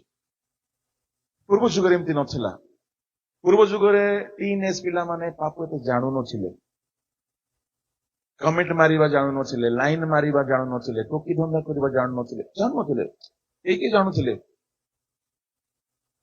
କିନ୍ତୁ ଆଜିକାଲି 8-10 ବର୍ଷର ପିଲାମାନେ ବି ୟୁଟ୍ୟୁବରେ ସବୁ ଶିଖୁଛନ୍ତି, ରିଲ୍ସ ବନଉଛନ୍ତି, ସବୁ ଜ୍ଞାନ ପାଇଗଲେ। ପାପ ଏକ୍ସପୋଜ ହେଇଯାଇଛି। ଏଲି ଯାଜକର ପିଲାମାନେ ହପ୍ନି ପିନସ୍ ଯାଜକ ଥିଲେ, କିନ୍ତୁ ସ୍ତ୍ରୀ ମାନଙ୍କ ଧନ୍ଦା କରୁଥିଲେ, ପାପ କଲେ, ବ୍ୟଭିଚାରୀ କଲେ, ଦୁଷ୍ଟ ହେଲେ। ଆଉ ପରମେଶ୍ୱର ତାଙ୍କ ସାମ୍ରାଜ୍ୟ ନେଇକି, ତାଙ୍କ ସେବା କାର୍ଯ୍ୟ ନେଇକି, ଯାଜକୀୟ ସାମ୍ରାଜ୍ୟ ନେଇକି ସାମୁଏଲକୁ ଦେଇଦେଲେ। ସେ ପବିତ୍ର ପିଲା ଥିଲା। ମୁଁ କହିବି ଯୁବାମାନେ, ତୁମେ ଯେତେ ଟ୍ୟାଲେଣ୍ଟେଡ ହେବ, ତୁମକୁ ସେତେ ଲୋକ ଆଟ୍ରାକ୍ଟେଡ ହେବେ। ମୋ କଥାକୁ ମନେ ରଖିବ। ତୁମେ ଗିଟାର ଭଲ ବଜାଇବ, ତୁମେ ପ୍ୟାଡ ଭଲ ବଜାଇବ, ତୁମେ ଗୀତ ଭଲ ଗାଇବ, ତୁମେ ବାକ୍ୟ ଭଲ କହିବ, ତୁମେ ଗୀର୍ଜା ପ୍ରାର୍ଥନା ଭଲ କରିବ, ତୁମ ପ୍ରତି ତୁମର ଗିଫ୍ଟ ହେତୁ, ତୁମର ଟ୍ୟାଲେଣ୍ଟ ହେତୁ ଲୋକେ ତୁମ ଆଡକୁ ଆଟ୍ରାକ୍ଟେଡ ହେବେ। ସାବଧାନ ସେତେବେଳେ ନିଜକୁ ପବିତ୍ର କରି ଧରି ରଖ। ଯଦି ନାହିଁ ପାପରେ ପଡିବ, ସାମସନ ଯାହା ପାଇଥିଲା ହରେଇଥିଲା ପରି, ଏଲି ଯାଜକଙ୍କର ଗୋଷ୍ଠୀ ଯାହା ପାଇଥିଲେ ହରେଇ ଦେଲେ। ସାମସନ ଫେରି ପାଇଲା ପରେ ଅନୁତାପ କଲା, ବହୁତ କାନ୍ଦିଲା, କିନ୍ତୁ ଏଲି ଯାଜକଙ୍କ ପରିବାର ପାଇଲେ ନାହିଁ। ତାମାନେ ଶାରୀରିକ ଅଭିଳାଷକୁ ଛାଡିବାକୁ ପଡିବ। କେହି କୋଏଲ ଟିମ୍ ଭିତରେ ହିଁ ବୟଫ୍ରେଣ୍ଡ ଗାର୍ଲଫ୍ରେଣ୍ଡ ସେଟିଂ କରିଦିଅନ୍ତି, ଆଉ ପବିତ୍ର ବେଦୀରେ ଖୁବ ଗୀତ ଗାଆନ୍ତି। କୋଉ ଆତ୍ମା କାମ କରିବେ ଆଜ୍ଞା? କେହି ମିଟିଂ ଯାଆନ୍ତି ଲାଇନ ମାରିବା ପାଇଁ। ବେଶୀ ଦିନ ଚାଲିବ ନାହିଁ ଏଗୁଡାକ ନା। ମୋ କଥା ଟିକେ ତିକ୍ତ, କିନ୍ତୁ ଏହା ହିଁ ସତ୍ୟ ଅଟେ। ଯଦି ହୋଲିନେସ କୁ ପ୍ରାୟୋରିଟି ଦେବ ନାହିଁ, ପ୍ରଭୁ ମାଛି କାଢି ଫୋପାଡ଼ିଲା ପରେ ଫୋପାଡ଼ି ଦେବ। ବି ହୋଲି। ପ୍ରଭୁ କହିଛନ୍ତି ଆମେ ପବିତ୍ର, ତୁମେ ପବିତ୍ର ହୋ। ବାକି ସବୁ ସେ ଶିଖେଇବେ ଆଜ୍ଞା, ପ୍ରଚାର କରିବା, ମିନିଷ୍ଟ୍ରି କରିବା, ସବୁ ସେ କରେଇବେ। ପବିତ୍ର ହୁଅ, ସଫା ପାତ୍ରକୁ ସେ ଖୋଜୁଛନ୍ତି। You should have the target to be holy. ଆଜ୍ଞା ବହୁତ କଷ୍ଟ, ଯୁବା ବୟସରେ ପବିତ୍ର ହେବା ବହୁତ କଷ୍ଟ, ମୁଁ ଜାଣିଛି, କିନ୍ତୁ ଅସମ୍ଭବ ନାହିଁ। ସମ୍ଭବ ହେଇପାରିବ, ଯୀଶୁ ହେଇକି ଦେଖେଇଲେ। ହାଲେଲୁୟା। ସେ ଆସିଲେ ତୁମ ପରି ଦେହରେ ସେ ବଞ୍ଚିଲେ, ତୁମ ପରି ଦେହରେ ସେ ଜୀବନ ବିତାଇଲେ, ପାପକୁ ଜୟ କଲେ। ଆମେ ବି ହେଇପାରିବା। ପବିତ୍ରତା ନ ଧରି ରଖିଲେ ଆମର ଯାହା ଅଛି ସବୁ ହରଣ ହେଇଯିବ। ଶେଷ କଥା, ପଞ୍ଚମ କଥା, ଆଦ୍ୟ ପ୍ରେମରେ ନ ରହିଲେ ଆମର ପ୍ରଦୀପ ଘୁଞ୍ଚାଯିବ। ପଢିଦିଅ ଏଫେସିୟ 2:4-5। ଏଫେସିୟ ନାହିଁ, ପ୍ରକାଶିତ 2:4-5।